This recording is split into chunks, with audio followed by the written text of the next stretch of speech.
There won't be any golf voice intro for today's show, although that is kind of the golf voice. I'm going to play you a clip of, videos that are going around on the internet now about the rescue mission out of Iran after the pilot was shot down, ejected behind enemy lines, and was extracted successfully today. And you'll call it a miracle. It is an act of technological accomplishment, obviously, but miraculous nonetheless. This is now, you all know that over the weekend, two F fighter jets were shot down over Iran. Pilot ejected, was behind enemy lines. Wrong button. I had on the show on Friday a guy named Lynn Westover. We were actually hanging out all Easter weekend together over on the Rumble side of the Florida Peninsula. He's a combat veteran. If you haven't seen him, he's married to Allison Morrow, who journalist, quit her job over the vaccine, was then fired over First Amendment rights. These are bona fide patriot Americans. Lynn Westover, combat veteran, and we were talking about it over lunch. And we were talking about the jet having gone down. And you say, like, regardless of how you feel about this war in general, period, when a U.S. soldier, one of your fellow citizens, is down behind enemy lines. I actually saw somebody post the nastiest, most disgusting tweet on Twitter, and I wonder what goes through their minds. And I was going to retweet it, but I don't want to give anybody the dirty attention that they're looking for. These are like kids who never had proper parents growing up or never got the attention they needed growing up, and so they grow up to be asshole adults. And then tweet out the tweet. The guy said, and I thought I misread it, and it said, "Praying Iran finds him." And with little praying hands, and I, not even having that type of mean bone in my body, I was like, oh, he's hoping that it gets picked up by Iranian assets so that he's no longer at risk. No, this was a troll who prides himself on being a troll, effectively wishing a death sentence of horrendous nature to a downed American soldier behind enemy lines. When I'm sitting there talking with Lynn over lunch, our families are sitting there, and I'm telling him, I can't imagine anything more terrifying, regardless of how you feel about anything more terrifying than being alone behind enemy lines where the enemy wants to find you and wants to do the worst things on earth to you.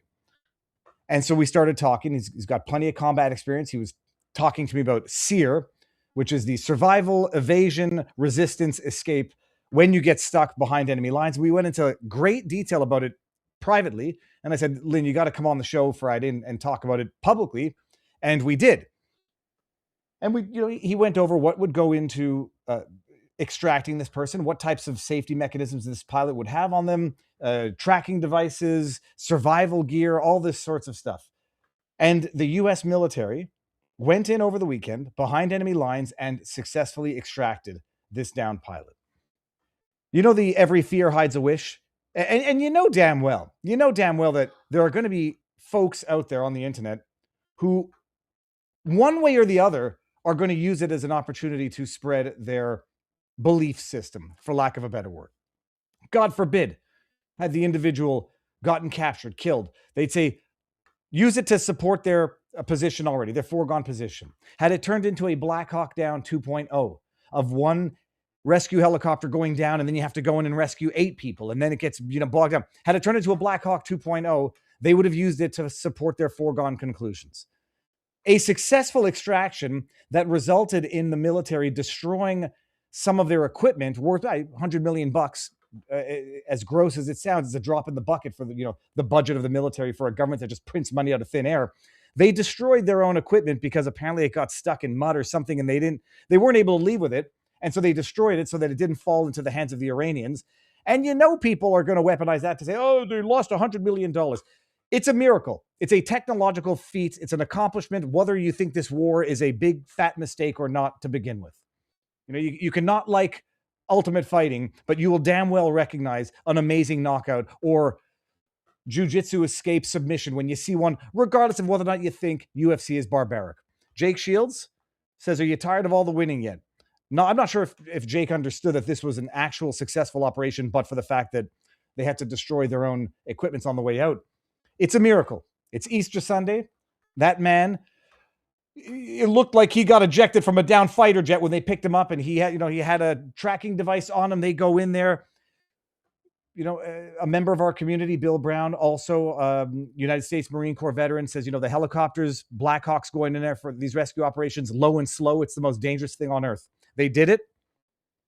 Whether you approve of this war or not, whether you think it's going to be politically devastating, whether or not you think it's politically damaging, whether you think it's outright awful, if you sit there hoping that American soldiers die, congrats. You might not be the hero in this story, despite what you're saying. You get them back safely, and you try to work diplomacy if you think that this war is a big mistake, and you try to express your ideas respectfully, and hope that people might listen. But bottom line, one of the pilots successfully rescued, and it's amazing. The fear hiding the wish. There were some people who would have wished this turns into a Black Hawk Down 2.0. When I was talking with Lynn, I'm like, what prevents it from being a Black Hawk Down 2.0? He's like, there are ways. Couldn't tell me all of them, but it certainly sounds like they worked it well and successfully extracted that pilot. Now we're going to get into the rest of it for tonight's show, but it may or may not piss some people off, and I appreciate that some people are fatigued about talking about this.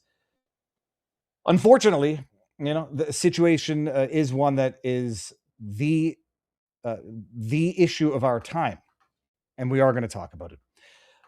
For those of you who are new to the channel, Viva Freiheit, former Montreal litigator turned current Florida rumbler, and I had an amazing weekend with Lynn, Allison, and the family and our respective kids, and we were playing, talking, and stayed up late.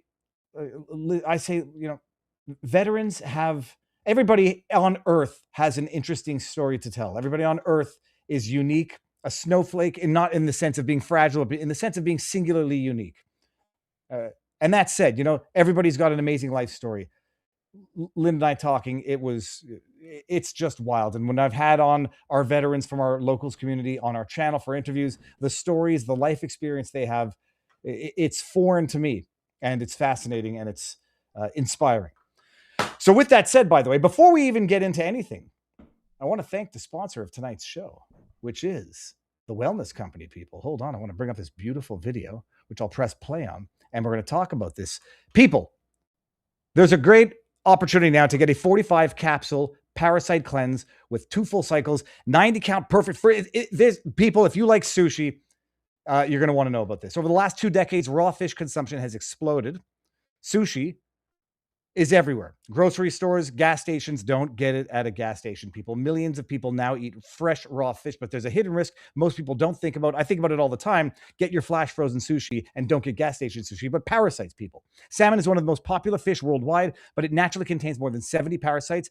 There's a reason also, by the way, if you didn't know this, why there's very little freshwater sushi, raw fish, because freshwater has parasites much more than saltwater. Set that aside.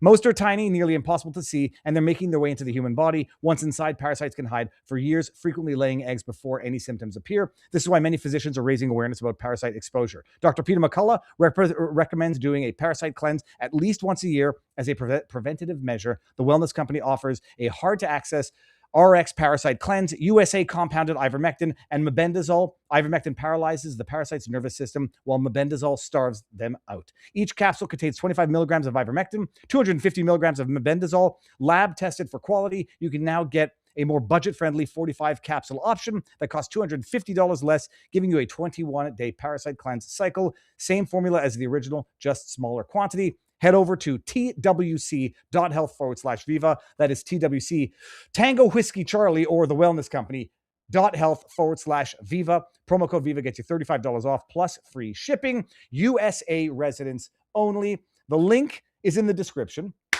Thank you, the Wellness Company. And people, by the way, set aside the parasite cleanse. I'm told it's not a bad thing to do. Don't eat freshwater fish sushi. There's a reason why they don't have it. When you get sushi or sushi grade fish at a store, ask if it's been flash frozen, because that kills the parasites. But if you need to do the parasite cleanse, or you want to, check it out, twc.health/Viva for the parasite cleanse. All right, now with that said, let me see here. We are live on vivabarneslaw.locals.com. We are live on Rumble. We are live on X, and we are live on CommieTube. And I'm just checking that we are all good here. And that's it. You seem to be permanently on vacation, Viva. Oh, no. It's permanent work, don't you see? I can't bring. Hold on, where did that comment? That was on CommieTube. Is Rumble bad for anybody else? Let's see. If anybody's having any tech issues, let me know. But otherwise, we are live on all 4 platforms Sunday night for the Viva and Barnes Law for the People podcast. Live stream. We take the questions. We have an after party at Locals and for Rumble Premium. We get to all the tip questions, all the Rumble rants, et cetera, et cetera. And without further ado, we're going to get into this. Robert Barnes, who's in the backdrop, will bring himself in immediately. There. No, he thought about it. He's going to do it again. And we're going to see. Some people have been suggesting that they've been noticing a clicking noise, and we do a pre-show check, and I don't ever hear it pre-show, and we're going to see if I hear it and if it drives me crazy. Robert, sir, how goes the battle? Good. We got. I'm getting one of those portable mics that Alex Christoforou uses because they're really good. He walks around, and the voice is pretty good. So we're going to play around with that once moving to the new digs. But this Saturday, for those that are able to make it, we'll have a special 52nd birthday party at Amos Miller's farm, the Great Amish Farmer, a fundraiser for 1776 Law Center. You can go to 1776lawcenter.com, and tickets are available tonight and tomorrow, and that's it. We close out ticket sales tomorrow. So for anybody who wants to go or is able to support, or if you just make a donation, if that's all you can do, that's fine too, to continue to support Amish farmer Amos Miller and all these activities. But I'll be there. Amos Miller will be there. Some other folks from the firm will be there, and Viva's hoping to make it too. So yeah, I said like if I have to drive up there, I think the problem is it's like a 19-hour drive. It's like 2/3 the way back to Canada. No, but I'm going to do everything in my power. Although someone's going to accuse me of being on vacation again, I'm going to do everything in my power to get there. And Robert, by the way, no clicking noise. So what did you do between last week and this week? Well, nothing actually. I know. So it's just, I mean, they were playing around with the sound system and whatnot and seeing if that would do it. If that didn't work, then we would just go to a whole new speaker. We're going to try the portable one down the road, to see how that goes. It just seemed like, because you could move around and be in different locations, that seemed interesting. I don't know if it's as good, but with Alex Christoforou, it really works. He's out there by the beach and everywhere else, and the sound seems pretty good.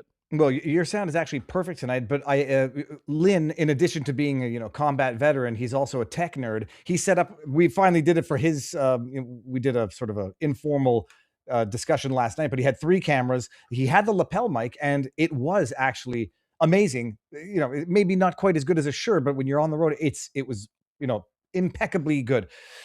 Robert, what do we have for the menu tonight? We're going to have to set a hard cutoff for the Iran discussions, because I think it's, I appreciate. Yeah, we don't. Only the legal topic on that one is. I may have a brief take on what happened this past weekend, where we're going. So people had asked about that in the poll on vivabarneslaw.locals.com. But the main legal aspect is a lot of people have been asking about how does the draft work? What's the probabilities of a draft? How does that work legally? We'll have an answer on that. The Pam Bondi. She is out. Stanley Woodward might also be out. So we'll have an update on that. That might tell you why she is out. Mm-hmm. Supreme Court, 2 cases. One, the oral argument was heard this past week on birthright citizenship. What do some of the tea leaves tell us from that?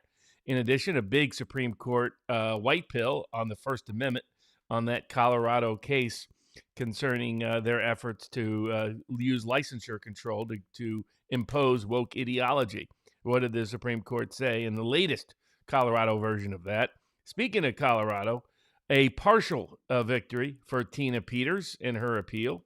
I'll give you an update on what that is. Well, Colorado's actually requiring as a condition of access to its e-filing program that you agree not to support any form of immigration enforcement. We'll talk about whether that has any First Amendment vitality to it at all. We've got the January 6th pipe bomber conspiracy case. More information continues to blow up on that as Steve Baker is out to do his own investigative journalistic platform.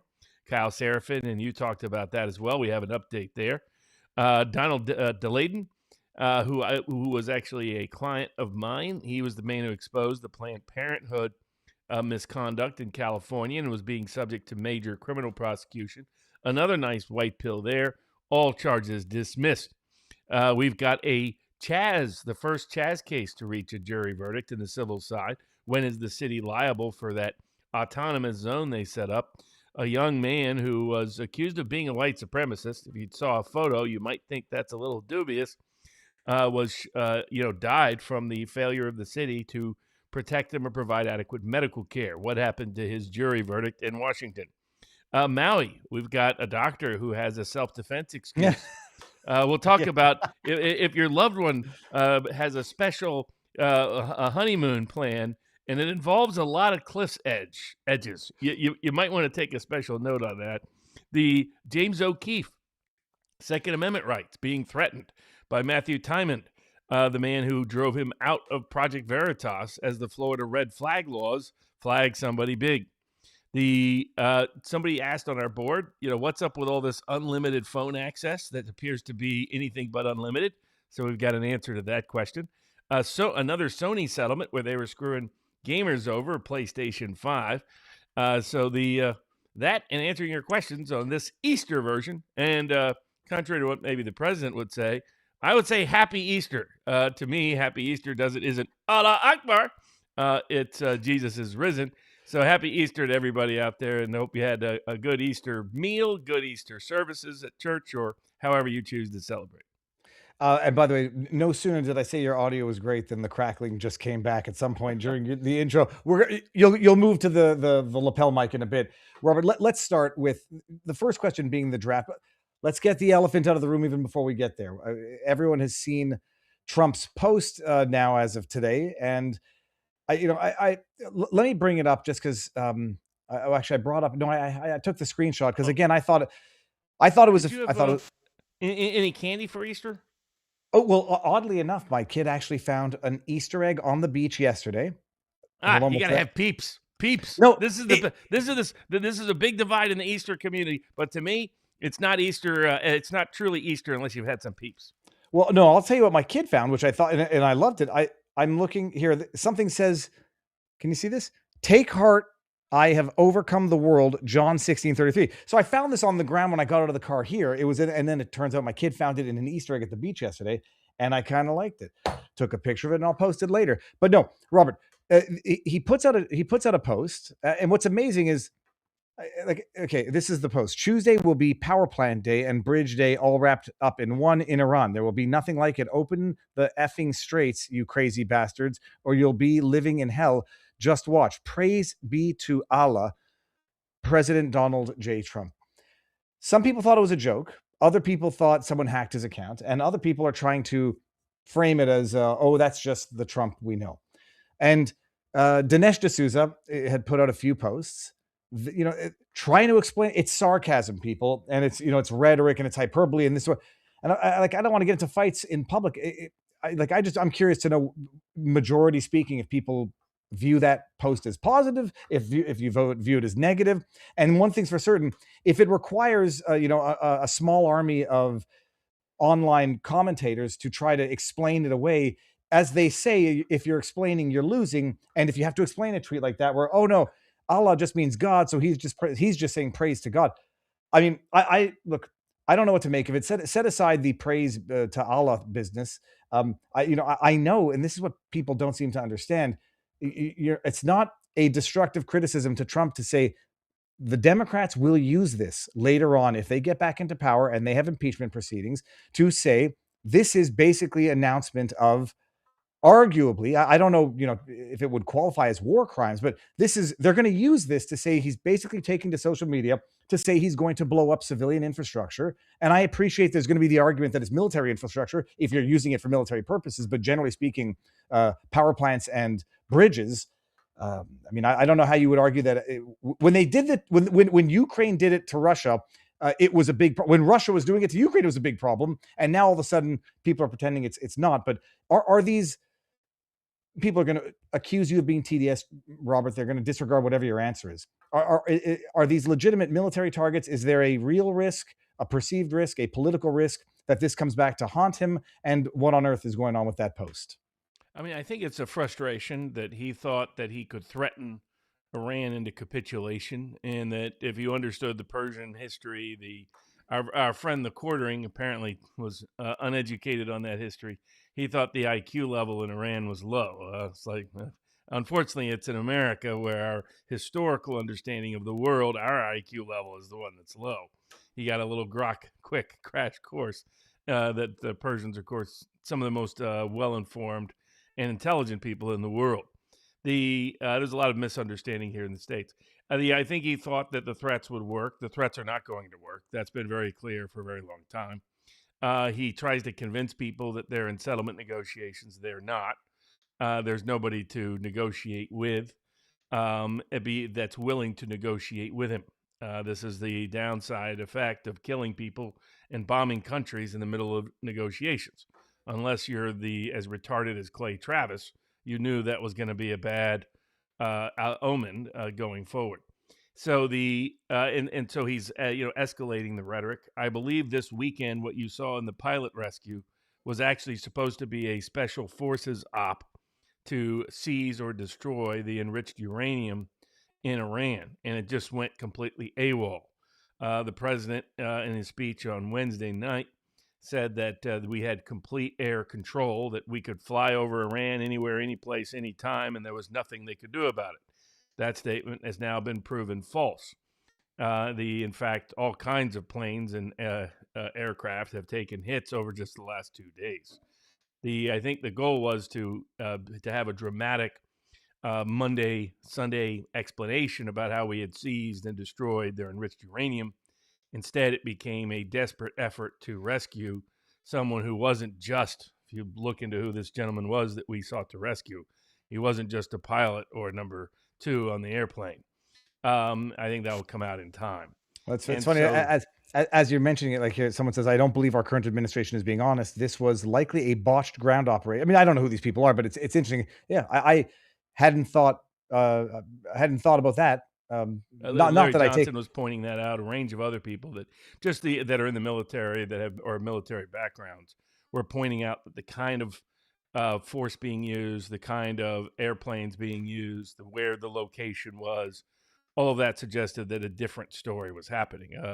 The Trump went quiet on Saturday. That led to rumors that there were health issues. There weren't any. It was that this special op had gone AWOL, and he was desperate to avoid a hostage. It looks fortunately like we did avoid the risk of a hostage. There's contradictory stories out there as to whether everybody's in fact okay.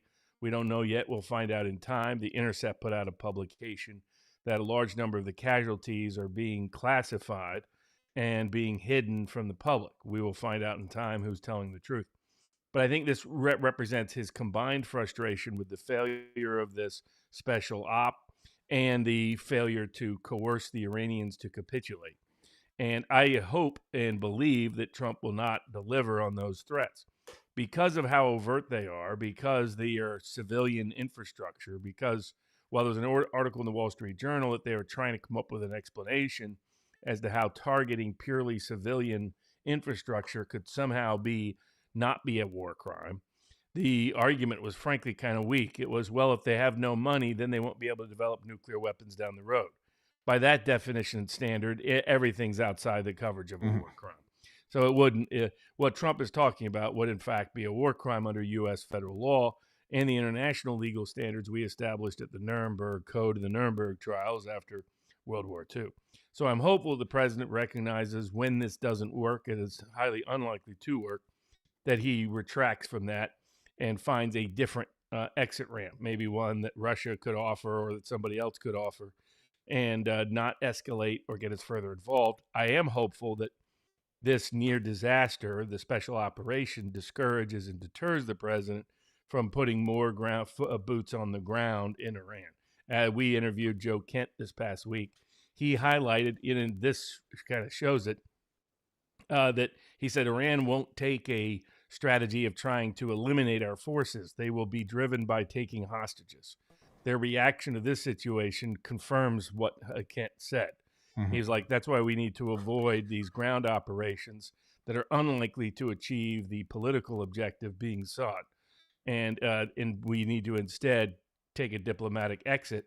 And then the key to that, the real key to it, is going to be restraining Israel. The president needs to step up and restrain Israel. There's good argument for it. Israel's taking a beating in southern Lebanon as we speak. They've been taking a beating from Iran as well. This has not gone the way they thought it would go either. So hopefully Trump finds a way to minimize the ongoing risk rather than escalate that risk. We'll find out this week. Robert, I haven't seen or heard from Nate in a little while. Nate, the lawyer over on our CommuTube end of it, says, I finally agree with you guys. This war is insane. Well, Robert, this might be the evidence that we're wrong here. If we agree with Nate, I'm joking, Nate. I love you. I hope you're doing well. I heard from him not that long ago, but it's good to see Nate up in the commie tubes. And then you should have Sentinel 360 on your show. Retired Marine, Lieutenant Colonel, fled Pakistan and lived in Iran as a child, came to U.S. and has great insight on the Iranian people. All right. Okay, so we're not going to belabor this too much. What is the draft question? We're not going to go back to the misunderstanding about whether or not the draft is on the table.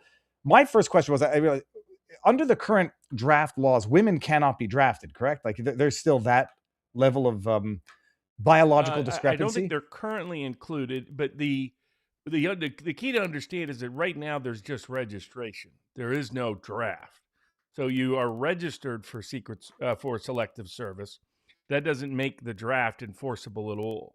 An actual draft would require congressional approval and authorization as to who can be drafted, men or women, what age groups, what are the exemptions and exceptions. And that's just not going to happen. So all the people out there worried about, even if President Trump wants a draft, doesn't matter. Trump is not going to get through his defense budget this year.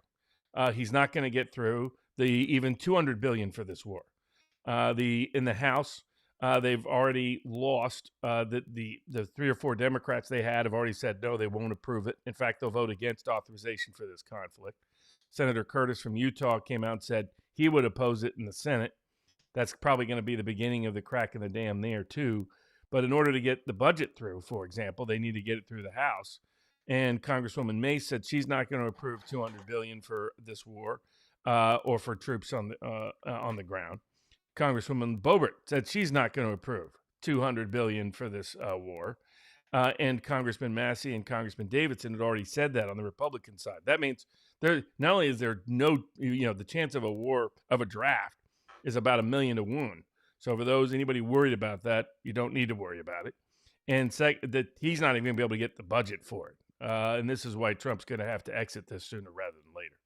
So he's not even going to have the money to keep the operations going too much longer. And he's going to have to find an exit. That's why you're seeing the frustration and agitation in his post. Let me just answer this from Mally 2022. Why do you idiots think there will be a draft? I don't think there's going to be a draft. The concern was when there was a question asked about whether or not the draft was on the table. Caroline Levitt said, not for now, but all options are on the table. And then there was a little bit of a follow-up. Correct. And then there's a little bit of a blow-up in the media. I don't think there's going to be one. And I'm still praying to all things holy that this winds down. The same person said, there's never going to be boots on the ground, Barnes. What are you talking about? Well, there were just boots this weekend on the ground. Indeed, if you took that bet in Polymarket, you just got cashed out. So a lot of these people are still living in a denial land, in a la-la land, in a fantasy world. And, they're in that Fox News Boomer Con slop world, the kind that the Bonginos of the world like to occupy these days.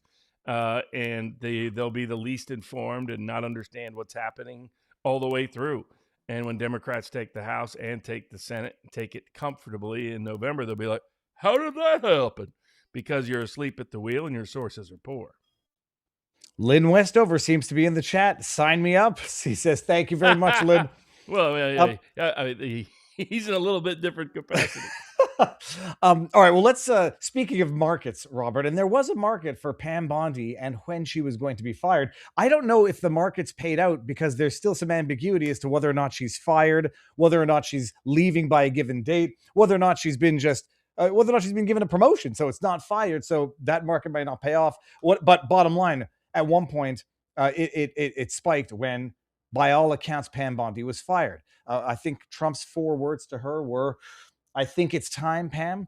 And this was as they were on their way to the Birthright Citizenship oral arguments before SCOTUS. We'll get to that after this. So she's been fired, by all accounts. The excuse is that Trump was frustrated with her lack of progress on everything. On everything. We're going to get to Tina Peters is something also in this, and a community note that I don't give a sweet bugger all about, but I want to talk about with you, Robert. Pam Bondi, I don't know what she did. So everyone's going to say crime is down. Good. I'm not sure that that's as a result of anything Pam Bondi did as AG of the DOJ. Maybe it is, and maybe I'm just an idiot. I don't think it is. I don't know what the hell she did. Nothing with Russiagate, period. Nothing with the Jan 6 persecutions, period. Nothing with deep state actors, period. Nothing with election fraud, period. There was the Georgia stuff, and then there was Tulsi Gabbard, I don't know, seizing some... She sees something election related. I think it was Georgia. Nothing. And when everyone was saying Viva and Barnes, don't be such black pillars. Everything's happening. It's all happening behind the scenes. It can't be done overnight. Oh, and then Mike Davis comes out and says, yeah, nothing's happened because the DOJ was distracted with the Epstein files. Nothing has happened. 13 months wasted. And now she's been fired. Then the question becomes, who's going to replace her? Before we get to the replacement, Robert, other than a victory lap, other than, we told you so, we've been saying it for a while and taking flack for it. What do you make of her finally being demoted, ousted? Yeah, I mean, long overdue, of course. Pay for play Pam has been a disaster from day one. She's betrayed MAGA. She's betrayed Maha. She's betrayed Trump. She's betrayed the Trump voters. She's betrayed anybody who wants justice or integrity or reform in our justice system writ large. So, saying in Tennessee, wait long enough by the river, and you'll see the corpse of your enemy float by. Well, pay for play Pam saw her corpse float by my river this week. So feeling good about that. Glad that she's out. The other person who's rumored to be out is Stanley Woodward. That connection should tell you what was the real trigger here. It should have been the utter mismanagement of the Epstein files. It should have been the utter mismanagement of the J6 cases. It should have been trying to frame an innocent autistic black kid for a person on the CIA payroll who actually planted the pipe bombs. It should have been the complete failure in the arena of pardons or the deep state prosecutions of Comey and Brennan and the rest. It should have been any of those categories. But it's one of the ones that we've been talking about. There are more and more news stories documenting and detailing the degree to which Mike Davis, who has not properly registered as a lobbyist, who is in fact lobbying the Justice Department for huge, ridiculous fee amounts, patting his pockets to sabotage and betray and Megyn Kelly, why are you having him on your show? Steve Bannon, why are you having him on your show? You look bad by having this guy on your show. This guy is a crook. This guy is a to be convicted and indicted federal felon. This guy has betrayed the entire Trump voter base. But when the word leaked that it's Bondi and Woodward out, and the only question is whether Trump has to formally fire him or will he sign his resignation papers. One story said he'd already had, another said he hadn't yet. That told you there's only one case, big case, or set of cases that Pam Bondi and Stanley Woodward have in common. And it's Mike Davis cases at the antitrust division. So the Hewlett-Packard, what's the other one? Netflix? Just so everybody appreciates this. Live Nation, the Compass case, the Discovery case, the Coming to Be Paramount Plus case. So let me show everybody what I'm reading from here. This is from The Economist. I believe it's today, if I'm not mistaken. April 1st, no, 4 days ago, how the Department of Justice became a feeding ground for MAGA lobbyists. Allegations are swirling of an influence peddling operation. And just going down to the later paragraph, the fixer-in-chief is said to be none other than Mr. Davis, who has been hired by several companies that have gained remarkably favorable outcomes in antitrust dealings with the DOJ. Mr. Davis has no experience representing firms in merger litigation, nor is he a registered lobbyist. Even so, resources say he charges $300,000 per month plus a success fee of at least $1 million, sometimes much more, to get merger approved or lawsuit favorably settled. By comparison, the most any clients pay to, that doesn't matter. Not long ago, Mr. Davis, Ms. Slater were chums. Then it goes in to say how at one point Davis was opposing these mergers. What was it? It's when three become two, then you must sue. One. And he campaigned. He pretended to be an antitrust enforcer, encouraged the antitrust Trump division to bring these cases, so that he could go to those companies and sign them up and say, now I can kill your case. Tony Coelho was a genius at this with the Democratic Party in the 1980s. He said, look, we're going to let our most radical members propose all this reform legislation, And the reason we're going to do it is we'll be able to shake down all the companies to kill it. They needed to create the threat in order to create the solution that lined their pockets. And that very same article also noted how at the beginning, Mike Davis and Gail Slater were best friends, and he promoted her. He celebrated her getting getting through the process, and then also celebrated her getting fired when she was the only thing holding back. Either a number of corrupt settlements in certain cases, and and a number of other um, uh, I mean, yeah, just corrupt mergers, corrupt settlements, corrupt non-prosecutions, corrupt pardons. The Mike Davis is at the center of a large amount of it. So this is the Trump. Now, I had heard presidents consider this all the way back in late January after Richard Barris and I had been up there and got the lay of the land. He put it off, and then he got frustrated that the Iran war is going so badly. He's like, I might as well pull the trigger on some of these things I should have pulled the trigger on 3 months ago. And that's why he pushed Kristi Noem out a couple of weeks ago. Story came out about her husband having some interesting taste. That was her effort, by the way, for those wondering about the timing. She's trying to get some sympathy for banging Corey Lewandowski on the government dime, because Corey Lewandowski has also now been pushed out. He's under investigation by a range of congressional investigative committees. It made Trump look like a punk by using it to the office to monetize his own well-being and wealth. So she put out that, hey, my husband is such a loser. He likes to pretend he's a woman and put breast on him and talk to people. So that's why she's trying to get some sympathy about using government taxpayer dollars to line the pockets of her secret lover, or not so secret lover, as the case was in the White House. So this is just another. These are the two most egregious corruption areas. The other areas he is looking at is getting rid of Kash Patel at the FBI. Recognizes counterfeit cash, as I like to call him, has been an utter embarrassment to every aspect. But the common denominator with all of these is between Woodward and Bondi is Mike Davis. So if I was Mike Davis, I'd be looking at areas, the countries in the world that don't extradite. The heat is coming and it's getting closer and closer. And his assumption, same Will Chamberlain as well, any assumption they have they're on the pardon list is mistaken and misguided. Though Pam Bondi didn't see this coming at all. Stanley Woodward didn't see it coming at all. But they thought they were about to really line their pockets and their pals' pockets over the next 6 months. Now she's out. He's likely to be out soon. Okay, because that's the thing. I hadn't heard that Woodward had been formally fired, but there are some rumors from what I can see. And then Kash Patel likely to go next. But what is Kash Patel's connection? If the thread is the corruption at the DOJ antitrust division, what's Kash Patel's connection to that? What it all is connected to is it's people who are brazen, not only not delivering on any of the Trump voters' agenda, but were and even Trump's preferred agenda, but were brazen in personal corruption and using their offices for personal self-enrichment.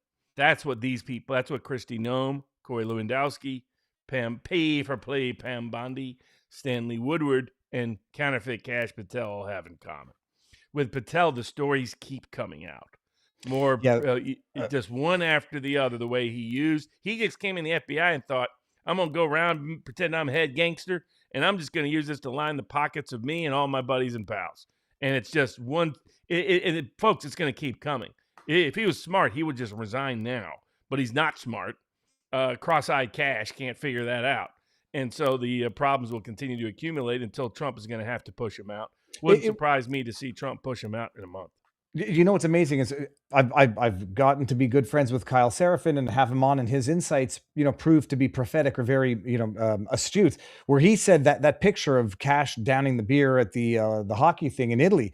Again, I wouldn't have given us one sweet bugger all about that, and I still don't really. But what Kyle said is that wasn't like a leak. That was the FBI or some insiders trying to sabotage Kash Patel. And it's what we've been saying from the beginning. You've been a little less sympathetic, when to some of the theories that the deep state actors were trying to sabotage and discredit Kash, Dan, and I was seriously suspecting that Pam Bondi was one of them.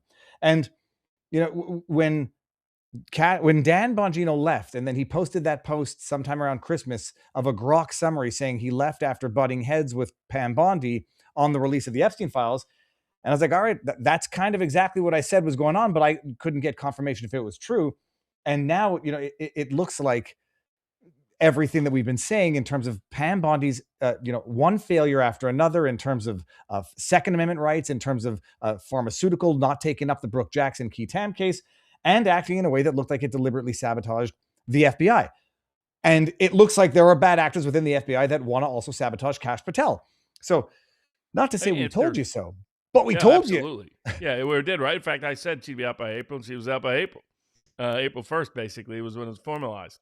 And so now, if they're smart, they were considering promoting from within.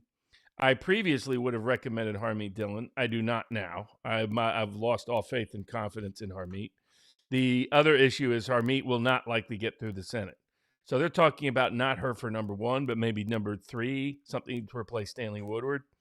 I think there's some. I think the problem is she stuck her neck out in ways that it's going to make it hard for her to get through the Senate. They should just keep her at the Civil Rights Division at this point.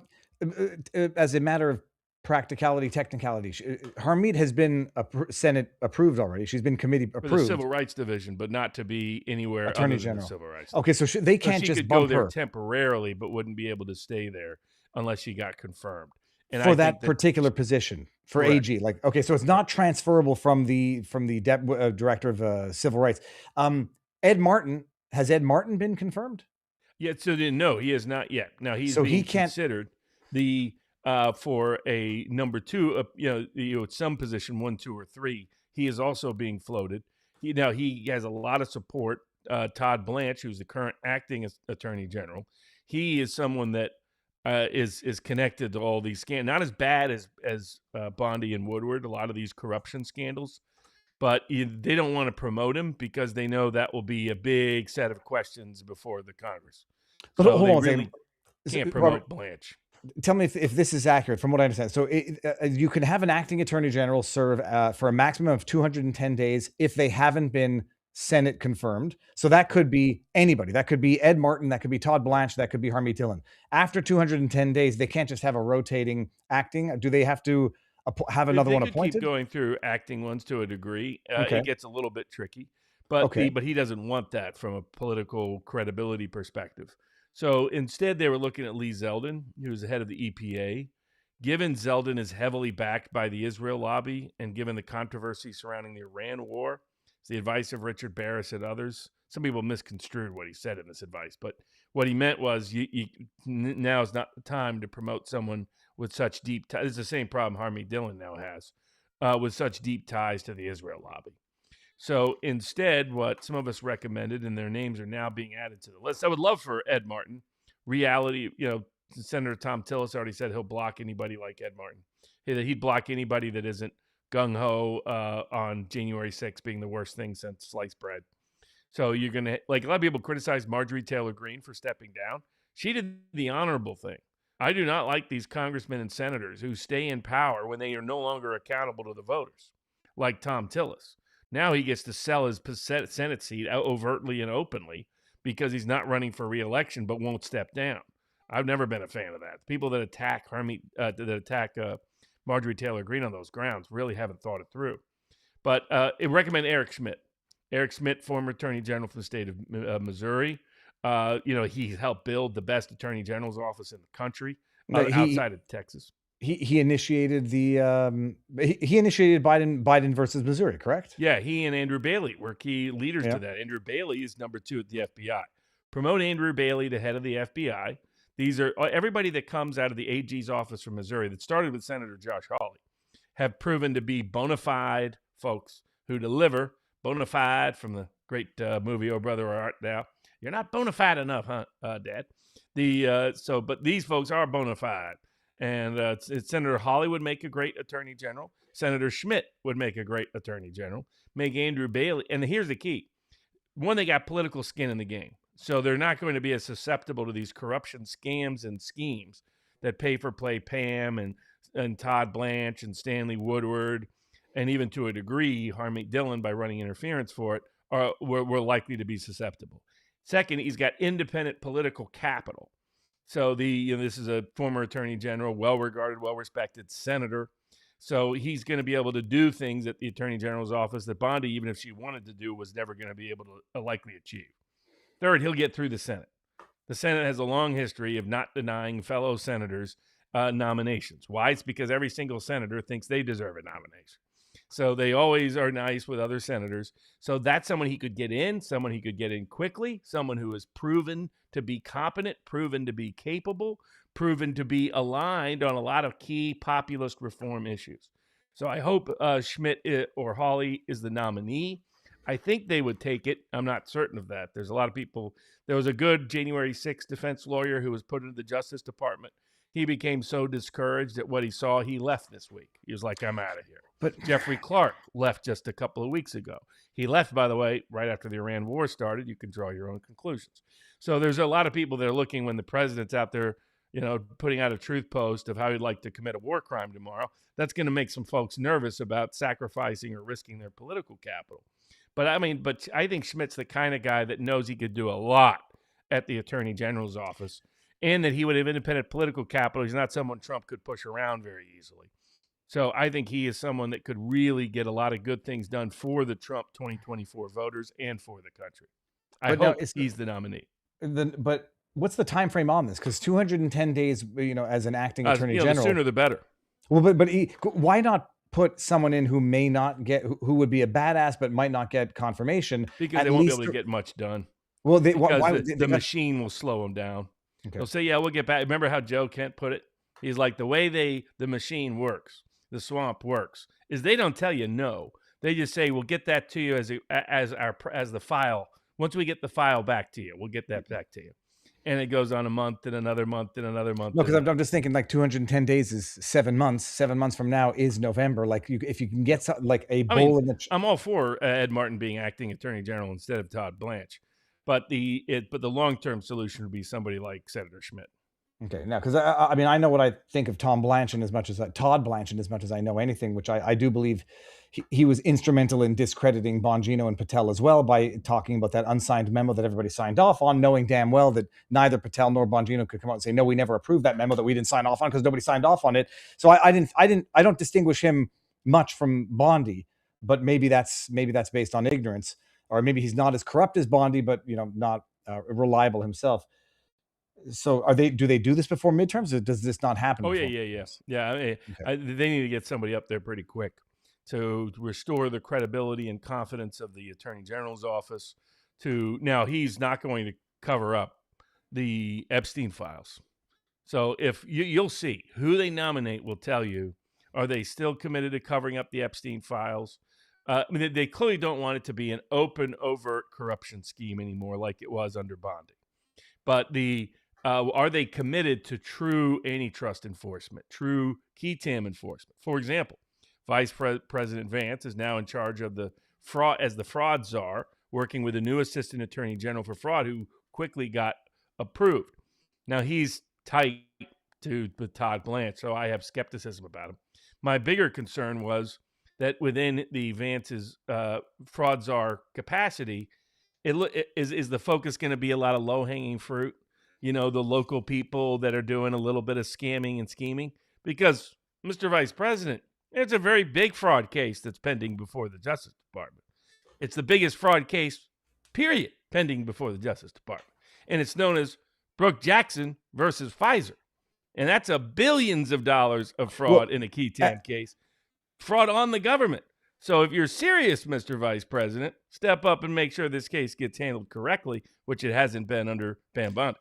Well, exactly. And now that Pam Bondi, former and potentially, I don't know if she's still current or maybe future counsel for Pfizer, now that she's out, you might have that impediment. She's going back to the private sector to cash in. Cha-ching, cha-ching, cha-ching, cha-ching. That's what she's back to do. We'll see exactly where she goes. Now, before we segue into the second portion of this, and there's going to be a third portion, I just want to read a couple of these. My take, birthright orals is all the jurists acknowledge citizenship in its current bureaucratic form is unconstitutional, but their primary concern is policy preference and who gets hurt, says Randy Edward. We're going to get there in a second. Lynn Westover says, sign me up. Here's a fiver, guys. Happy Easter. I would love to debate with you about Iran, but I don't have the funds to buy the super chats and support my argument. Perhaps I will rant on X and said, says forced name change. Okay, so Robert, what was the two? There were two things, for goodness sake. So Pam Bondi's out. There were, come on, I opened up two caveats when I was talking about it in terms of the FBI. Okay, whatever. Well, speaking of corruption, speaking of fraud and this is another reason why Kash Patel should be out. even though corruption is what's highlighted it. I mean, did we call it or not about the January 6th pipe bomber case? So, Robert, this is where you get into arguments with people online, and everyone's like, you don't fail a polygraph. For those of you who are living under a rock, don't watch the show during the week. The breaking news of the week. First of all, Joe Hanneman is no longer with the Blaze, and Steve Baker has been fired from the Blaze. He confirmed this online. This is his information that he shared.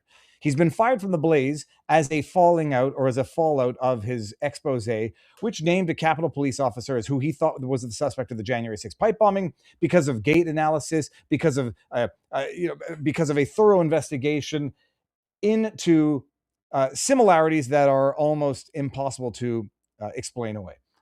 All of the similarities and all of the anomalies had not been fully elaborated, elucidated, or mentioned in the original expose. And now that Steve Baker is untethered, he is untethered from what has been and now is free to do what will be, is going hog wild. The breaking story last week is that the defense counsel to Brian Cole Jr. filed a motion in which they alleged that they need early release of subpoenas and other information so that they can prepare a defense that, and people don't seem to understand this caveat, so that they can prepare a defense that Brian Cole Jr. could not have been the pipe bomber because the Capitol Police officer, Shawnee, was. They're not alleging she did it. They're alleging that they need this information to prepare a defense, which is that Brian Cole Jr. didn't do it because somebody else did. In that motion, they reveal for the first time ever that Shawnee, the Capitol Police officer, who was a person of interest by the FBI designated something like 2 days before Steve Baker's story broke, that she was a person of interest. She was investigated. She was polygraphed. They were surveilling her without her knowledge. She failed the polygraph, allegedly, according to the motion. And within a week and a half, she was cleared because of her alibi of a video of her playing with her puppies at the time the devices were placed. Playing with puppies, which is more than one, and a dog of a certain age. And we all said at the time, it makes no sense. She never had puppies. She had one dog, which was an adopted greyhound that was an adult, or not, at least not a puppy at that time. And now it turns out that the video alibi of her playing with her puppies is actually just a video of the dog with a voice in the background that sounds like Shawnee. So all of that breaks. And Robert, I need you to flesh this one out. In comes none other than Jocelyn Ballantyne, the corrupt Jan 6 persecutor, who coerced a guilty plea out of Michael Flynn, who tried to get Enrique Tarrio to perjure himself to frame Donald John Trump. She's still working the case. She files a motion to show cause, which is basically a contempt, to order or ask the defense counsel to come and show reason for why he's not in in contempt, because he revealed information that was allegedly some sort of secret information, sensitive information that he was not allowed to disclose except under seal. Other than the address in one of the subpoenas of the people, which I wholeheartedly appreciate he should not have done. What do you make of all of this? And what do you make of the threat to try to hold the defense counsel in contempt for having published in a motion allegedly sensitive information?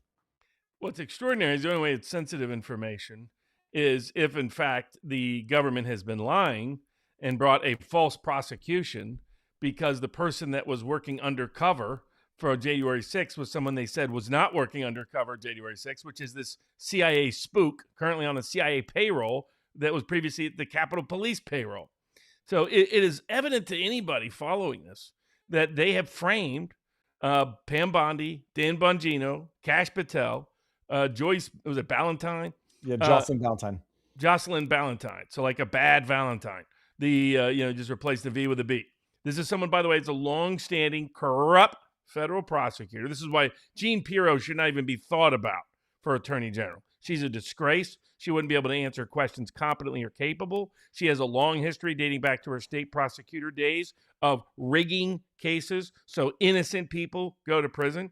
This is one of her number one cases, was trying to frame an innocent black autistic man for what was done by someone that's currently on John Ratcliffe's CIA payroll, who was at the time on the Capitol Police. All of the video evidence continues to corroborate that she is the likely person. She took a polygraph test and failed it on this precise issue. The person taking the test, who has done many of these, said in watching her, her reaction appeared to be staged in order to try to get past answering this question. Now, hold on. And I add an important caveat there, because some people say that's what the polygraph administrators do regardless. It's a sort of like a test after the test. Even if she passed, they would say, yeah, some of your signs showed deception. And so some people are saying you can't decipher anything from that, because that's something of a trick that they do after the formal exam has been conducted, but while they're still under polygraph. So take that with a grain of salt, because that's part of what, one of the alternative explanations for which you can't draw any negative inferences from the fact that she allegedly failed the polygraph, because they might have just told her that as a test, even though she didn't. We'll see. But we didn't know any I have of no this doubt until that last she did week. fail the polygraph. Yeah.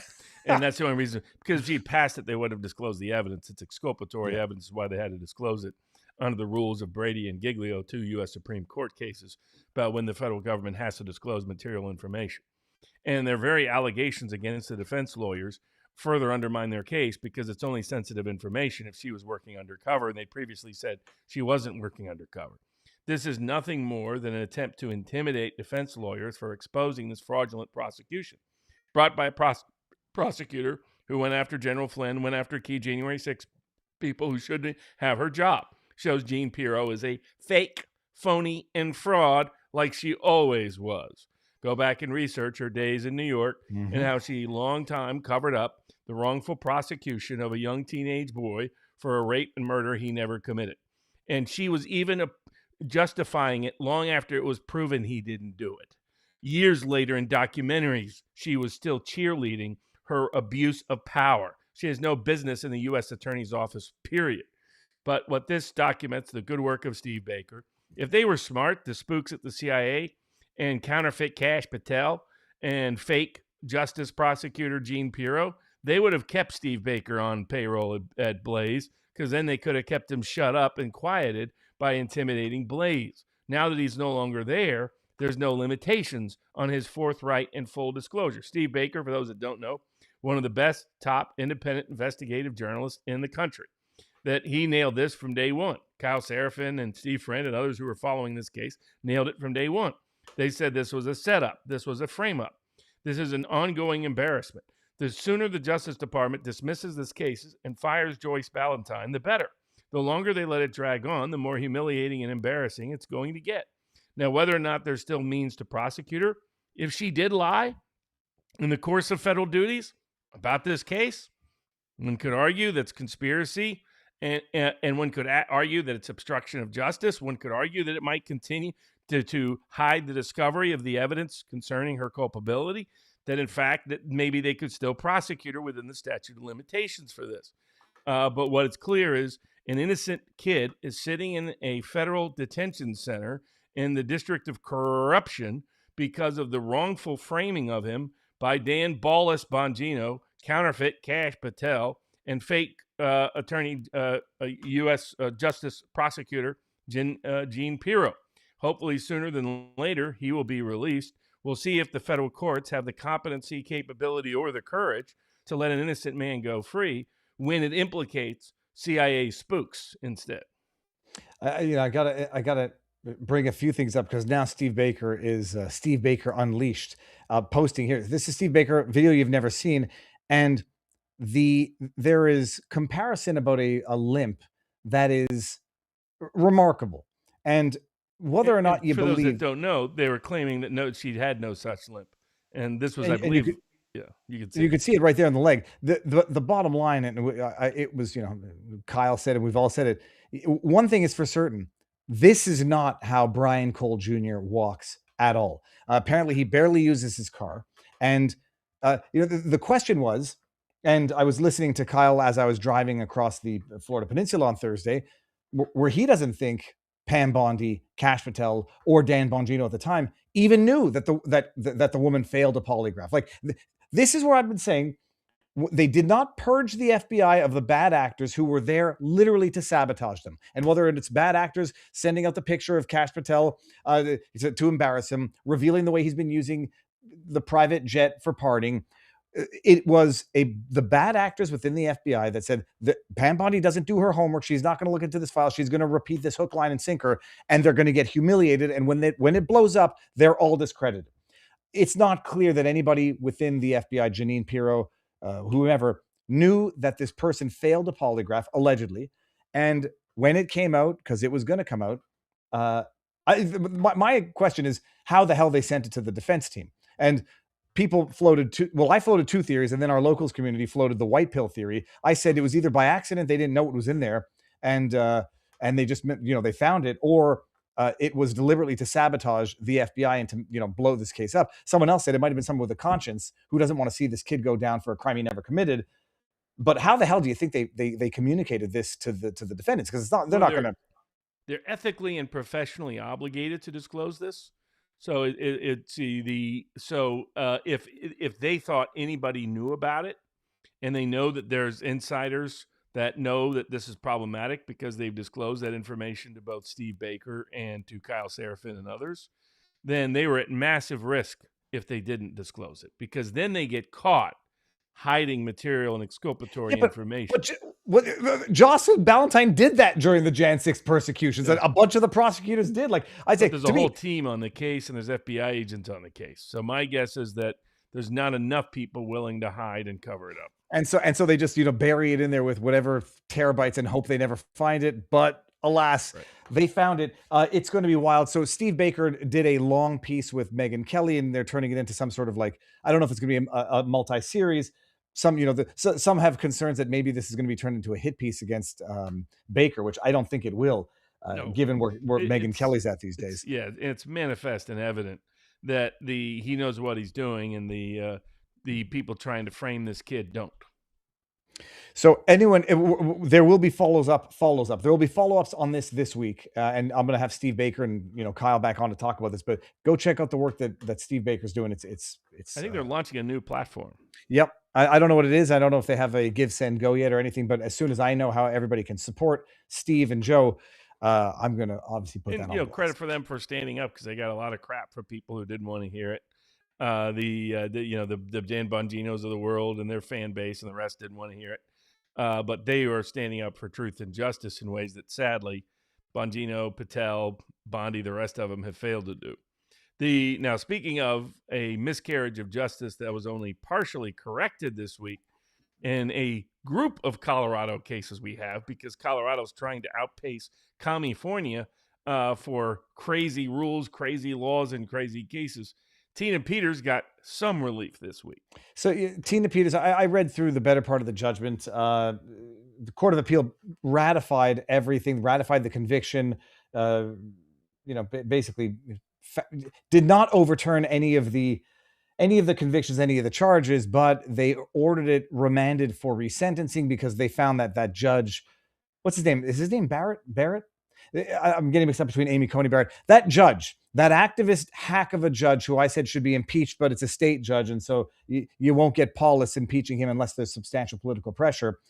The Court of Appeal said that activist hack of a judge, when he called her a charlatan, when he said, she was a danger to society for her words, overstepped the bounds of using words as aggravating factors for a sentence. And he relied on her First Amendment protected speech, much of which actually came after, and not even in the context of the crimes, which I'll put in quotes. He used all of her speech, protected speech, as aggravating factors to justify a 9-year sentence on a never had a conviction, Gold Star mom, grandmother, cancer survivor. I didn't realize that they detained her the day that her father passed away, when he was sick in a hospital, and they knew damn well what they were doing, torturing this woman. And so they're remanding it for resentencing. And then the question is going to be whether or not it goes back to the same hack activist of a judge who deserves impeachment, not the power to re-sentence, and whether or not he's going to recuse himself. They'll certainly ask for recusal, and whether or not they get a fresh eyes of a fresh judge who says, no, this was a wildly outlandish, punitive, unjust sentence, and maybe time served because, at worst it was a misdemeanor. Does the judge get to re-sentence himself? Does he necessarily get yeeted from the file? Does he recuse himself? And what do you think happens in terms of what would be a fair resentence, and whether or not the governor gets involved in either a pardon, commutation, and or impeachment of that corrupt judge? Yeah, so for those that don't know, Tina Peters was someone who believed that she witnessed corruption in the 2020 election, tried to document it with independent evidence, and because of the way she went about trying to document it, and the fact that she believed it, that there was election fornication in the 2020 election, including issues concerning Dominion. She was fired and then criminally prosecuted and then railroaded and then sentenced to near a decade in state prison, longer than many rapists and child abusers serve in Colorado. And the judge admitted at the sentencing that the reason he did it was because she was a high-profile critic of the 2020 election. Now, all of her defense was excluded at trial, and the Colorado Court of Appeals was just fine with all that, because according to the Colorado Court of Appeals, none of it could even possibly be relevant.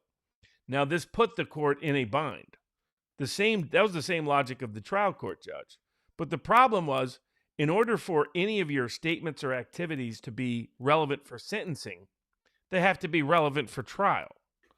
And he had already said that all of her motivation for doing what she did, all of her purpose, all of her speech could not be introduced at trial. All of her whistleblowing intention, all of her understanding of federal law and compliance with it, that required investigation, as she understood it, into whether or not the election was an honest election. That's what she is, an election official. There took an oath of the Constitution of the United States and the state of Colorado to make sure there was an accurate count. She had reason to believe there was not an accurate count and was looking at in ways that would systematically reveal weaknesses beyond the county that she was in Colorado and beyond the state of Colorado.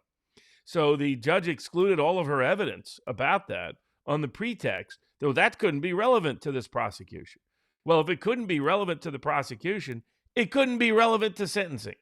But the judge was such a hack and such a fraud that he didn't care. The Court of Appeals realized how humiliating and embarrassing it was to say, at the one hand, none of this evidence could come in because none of it's relevant, and then turn around and pretend it magically became relevant for sentencing. Robert, let me just read one thing. I don't like to put stupid people on blast for no better reason. Here, I just saw a comment that says, she's guilty. This guy isn't biased at all, sarcastically. And I go up to see who this individual is, and it says sentenced again under guidelines. So we've got an idiot out there who's saying she was sentenced under the guidelines when the Court of Appeal just remanded it for resentencing because it obviously was a problematic sentencing. I'm not biased. I come to a conclusion after having followed this for a long time. It's not biased to say right and wrong, and what is right and what is wrong is wrong. That just makes you having half a brain. So Tina Peters, Robert, sorry to cut you off there. Yeah. Was wrong, period. Oh, yeah, absolutely. Again, what was her great crime? She brought somebody in to try to document whether fraud took place. That's it. And they're objecting to how she did it. Yeah, she lied. Didn't tell them in advance that she gave them an ID different than one ID, didn't have one person there rather than another person there. All the things that, I mean, if you understand how our elections work in the United States, this is a small change. And the intent is to honor the law and to obey her oath, to make sure the Constitution was affirmed and upheld. So how did the Colorado court get around that? They claim that all these federal laws that require that she keep accurate records of the election don't actually, get this, here's the quote, that doesn't impose any duty to fail to, it's okay to, quote, neglect to investigate corruption. That's a quote from the Colorado Court of Appeals. It's okay to neglect, to corrupt, to investigate corruption.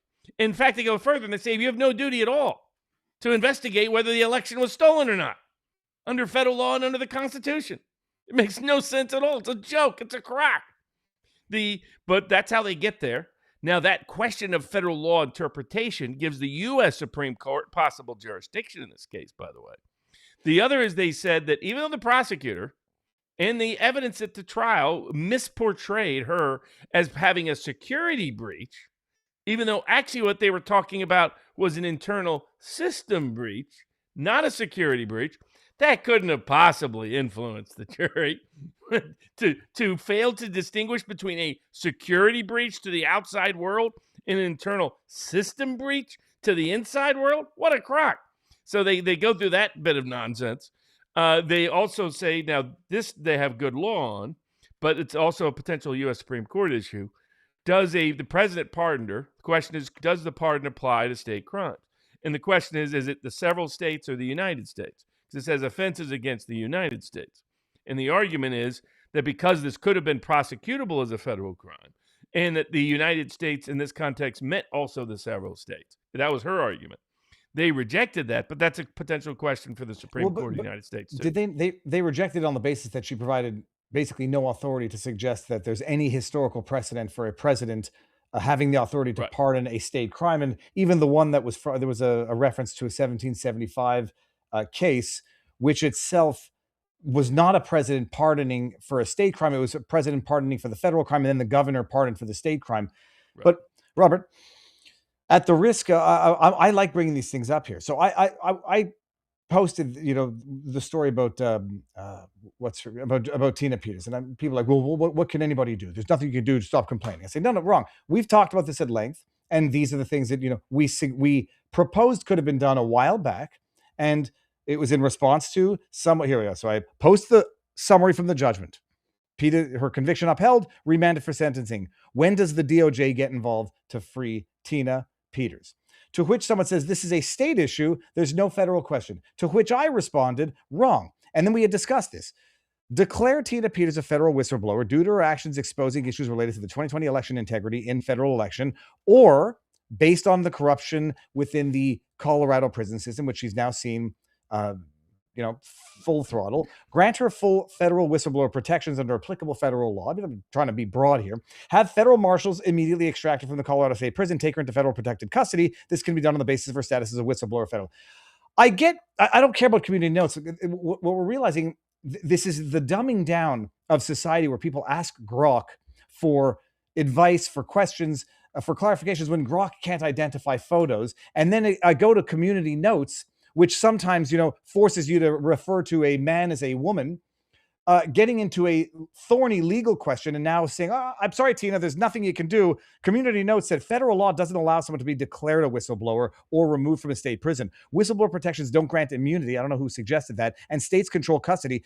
They do, unless federal marshals come in and say, we're going to take this witness into witness protection. And then you have this in the 10th Amendment. Robert, I was looking up cases where state criminals were declared federal whistleblower declared federal whistleblowers protections, extracted, not against the will. So maybe, I guess the idea is, if a state says, no, you're not going to take this person into federal witness protection or whatever, that the state gets to override the feds.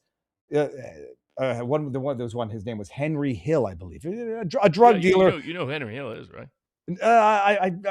He's Goodfellas. That's Henry Hill. Oh, wow. Ray Liotta's character is Henry Hill from Goodfellas. Based on the description, I was like, it sounds like a mafioso guy. They've done it, albeit with the cooperation of the state. They've done, and then I'm getting into a fight with another guy, a so-called crypto lawyer, who says, this is a state sovereignty issue. And I'm like, I didn't realize states have the sovereignty to violate federal civil rights. And if I'm wrong, Robert. But yes, there's no formal declaration, but there's a Federal Whistleblower Protection Act. What would be required in order for the feds to do something proactive, if only to force a showdown between a state that says, no, we're not giving this state prisoner up to your request to take them into whistleblower protection? The state does this all the time. So the feds just go in with it, and the state releases them all the time. So make the state do something extraordinary and say, no, in this one case, we're not going to turn over the person. Then you go to court and you file a petition for habeas corpus. And in fact, the Colorado Court of Appeals decision noted this, said there is a potential remedy here, but that is a federal district court that has jurisdiction, not us. And that is a federal writ of habeas corpus. The bottom line is, they just didn't consider Tina Peters significant enough. She didn't have a bunch of lobbyists getting paid lots of money in order to do something about it. And it's another example of Harmeet Dillon's failure at the Civil Rights Division. And now, if Tina Peters had been part of the Israel lobby, I have no doubt we would have gone in there and grabbed her at the midnight raid. We were able to go down and get Maduro, a president of a foreign country, for which we had no lawful authority. We can go and get Maduro. We can go and assassinate people routinely in Iran, but we can't free Tina Peters? That's a crock. Well, and not just that, people say, first of all, the idea that a community notes is going to rebut a legal argument, which admittedly is an uphill battle. I'm arguing with people. I'm saying, yeah, Trump has already taken, I would say, more legally tenuous or legally untenable positions, like with tariffs. And he went to the Supreme Court over them. So make him go to court over this, or make him take the state to court, say, no, we are going to now offer whistleblower protection to Tina Peters for either federal election fraud, lest we forget that Jenna Griswold of the state of Colorado, I don't know if Tina had specific knowledge about this in particular, left passwords in election data available for the internet to decipher. Whether elections are still a federal issue, I appreciate they're governed at the state level. Or she's seen corruption at the state level of this prison system that literally set her up to be murdered on more than one occasion now. And so try it. Oh, I'm sorry. That's it. Community Notes said Tina gets to rot now because it's a more legally tenuous argument than the tariffs which got struck down after they took it to the Supreme Court. Take it to the courts. Seizing ships or invading other countries or seizing their leaders or murdering people, ordering assassinations. No doubt. I find that. And especially this is a Colorado that's lost, 3 times in their Bake the Cake case? And now they just lost big time at SCOTUS on their conversion therapy code regulation case. Well, let's get into that in 1 second, Robert. And by the way, if I misread the comment on YouTube, me scoozy, it sounded, it's what the risk of looking at a chat and not necessarily following what might have been a totally unrelated conversation. But apparently, Robert, you were the one who's biased, not me, as if that is anything of a meaningful distinction. Let me bring up a bunch of our Rumble rants and tips so we can catch up with these. Robert analysis, spot on with Tina Peters. By the way, I've given you all the link. I think argumentative community notes should be noted as such. You want to have an argument, fine. That's not what community notes were for. They're there to correct factual information, not offer rebuttal arguments to legal theories. But they've been weaponized a long time ago, and that's why I stepped out of that stupid, corrupt community notes, because it's a gang even when you get on the inside. Cultivated Mind says, thank you for covering the January 6th pipe bomb, Biva. We can't let them get away with framing Brian. Cultivated, thank you. It's egregious. It's egregious. King of Biltong is in the house, and he says, Biltong is one of the highest protein snacks in the world, boasting over 50% protein, packed with B vitamins, creatine, iron, zinc, and more. Visit BiltongUSA.com and use code BARNES for 10% off. I gave 2 bags of Biltong to Allison. They love it, and I think they're going to hook up with, professionally speaking, with Biltong. Eric 4x4 says, everyone has that one person they go to as a subject matter expert, rightly or wrongly, politics aside. That person, when discussing topics outside their experts, tend to be poo-flinging monkeys. Well, I think the idea is most people with self-consciousness wouldn't feel comfortable debating subject matter outside of their expertise or without having sufficiently looked into it.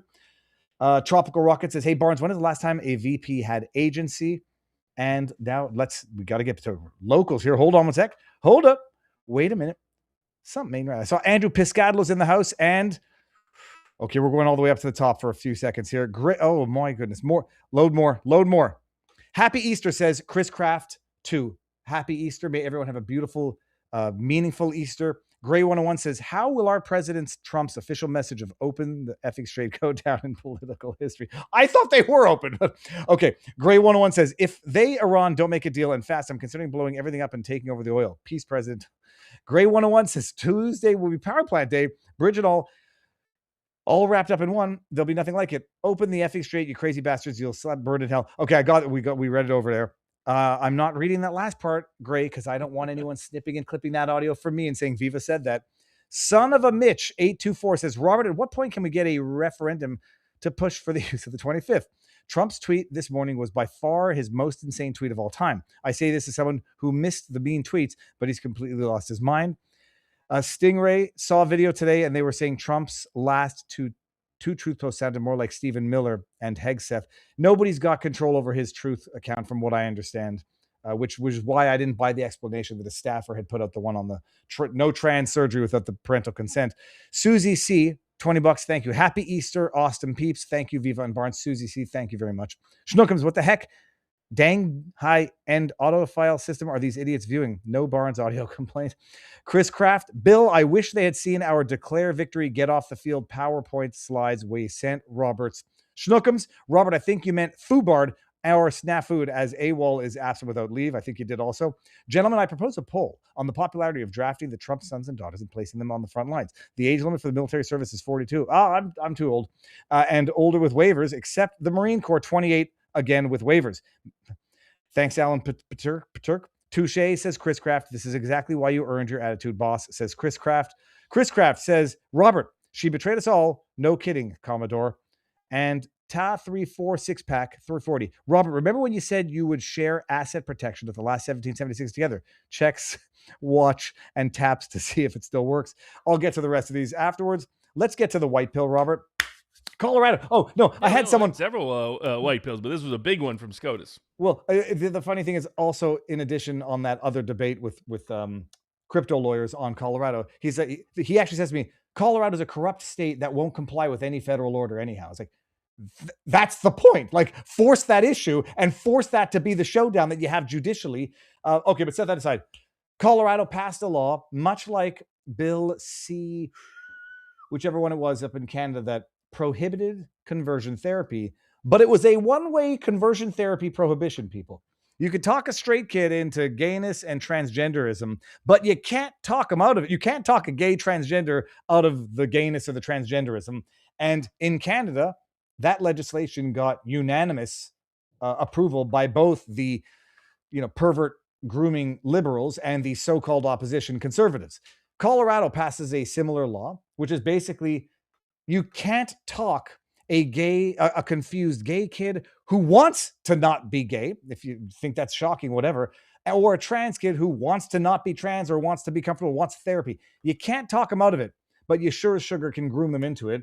And it was challenged on First Amendment rights because a therapist was basically prohibited from speaking to her patients, to her clients, with their own consent.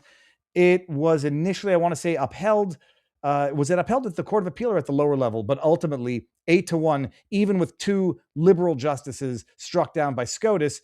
Take it from there and let me just get something from my dog. Hold on one sec. Yeah, 6-1 decision, 2 concurring decisions that agreed in the outcome. Only Justice Jackson dissented. So this was an effort to weaponize licensure, to use the licensing control of the state to impose speech codes, to impose woke indoctrination, to impose an ideology on people, so that you think your loved one or your child is going in for psychological treatment, and instead they're actually being there for woke ideological indoctrination. And this clearly, in my opinion, had always violated the First Amendment, but their excuse was, no, we're just regulating the standard of care. And since we're only regulating the standard of care, it's magically outside of all the First Amendment restrictions.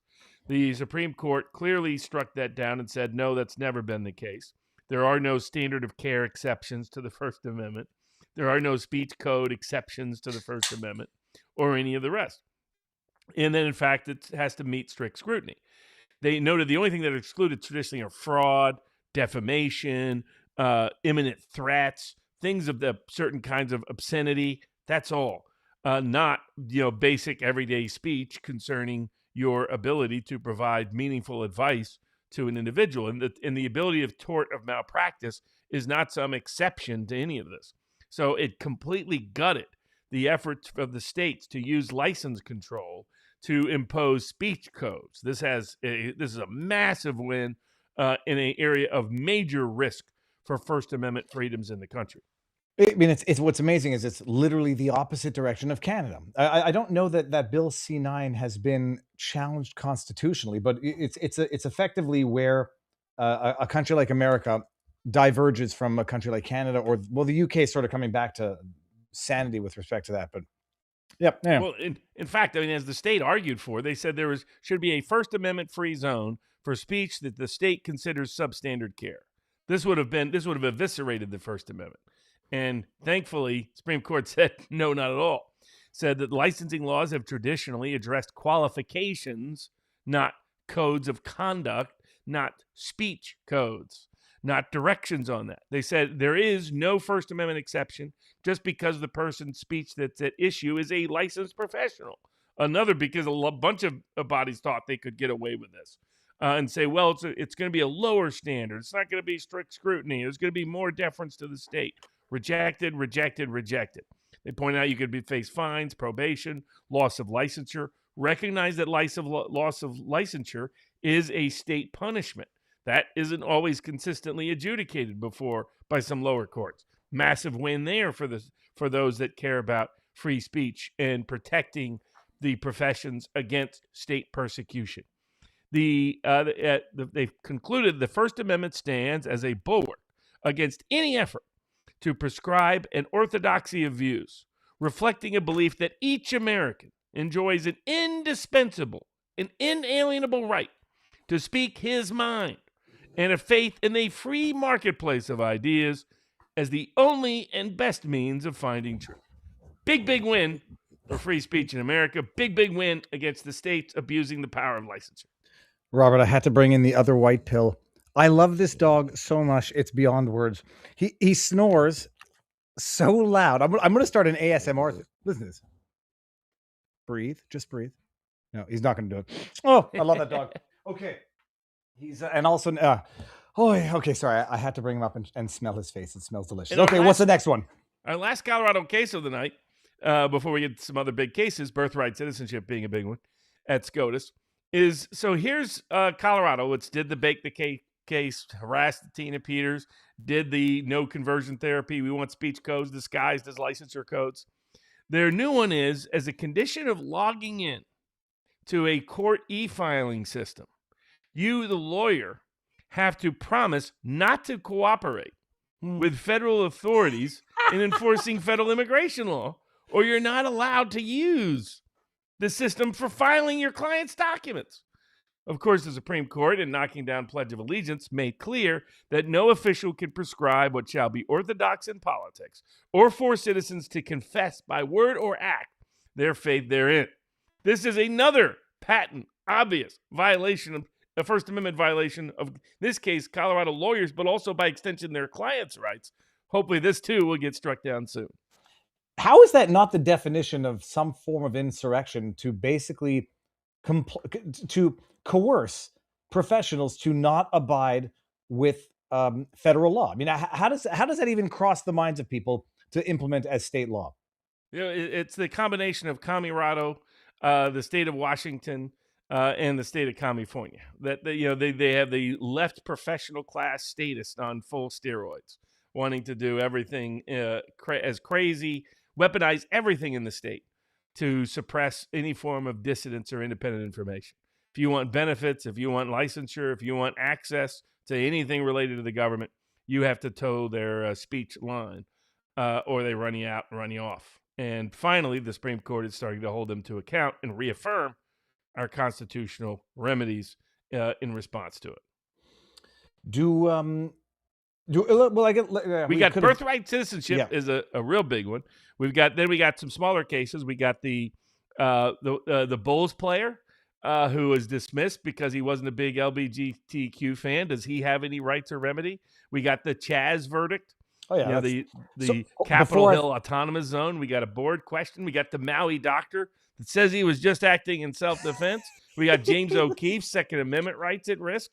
So we got a few more fun cases, but the big one is birthright citizenship. We're going to get there in 1 second. Everybody, if you're watching on Rumble from the landing page, let me show you how this works. Don't forget to go click on the channel. You got to go click on the video. And then once you're there, the big one is birthright citizenship. We're going to get there in 1 second. Be quiet, Viva.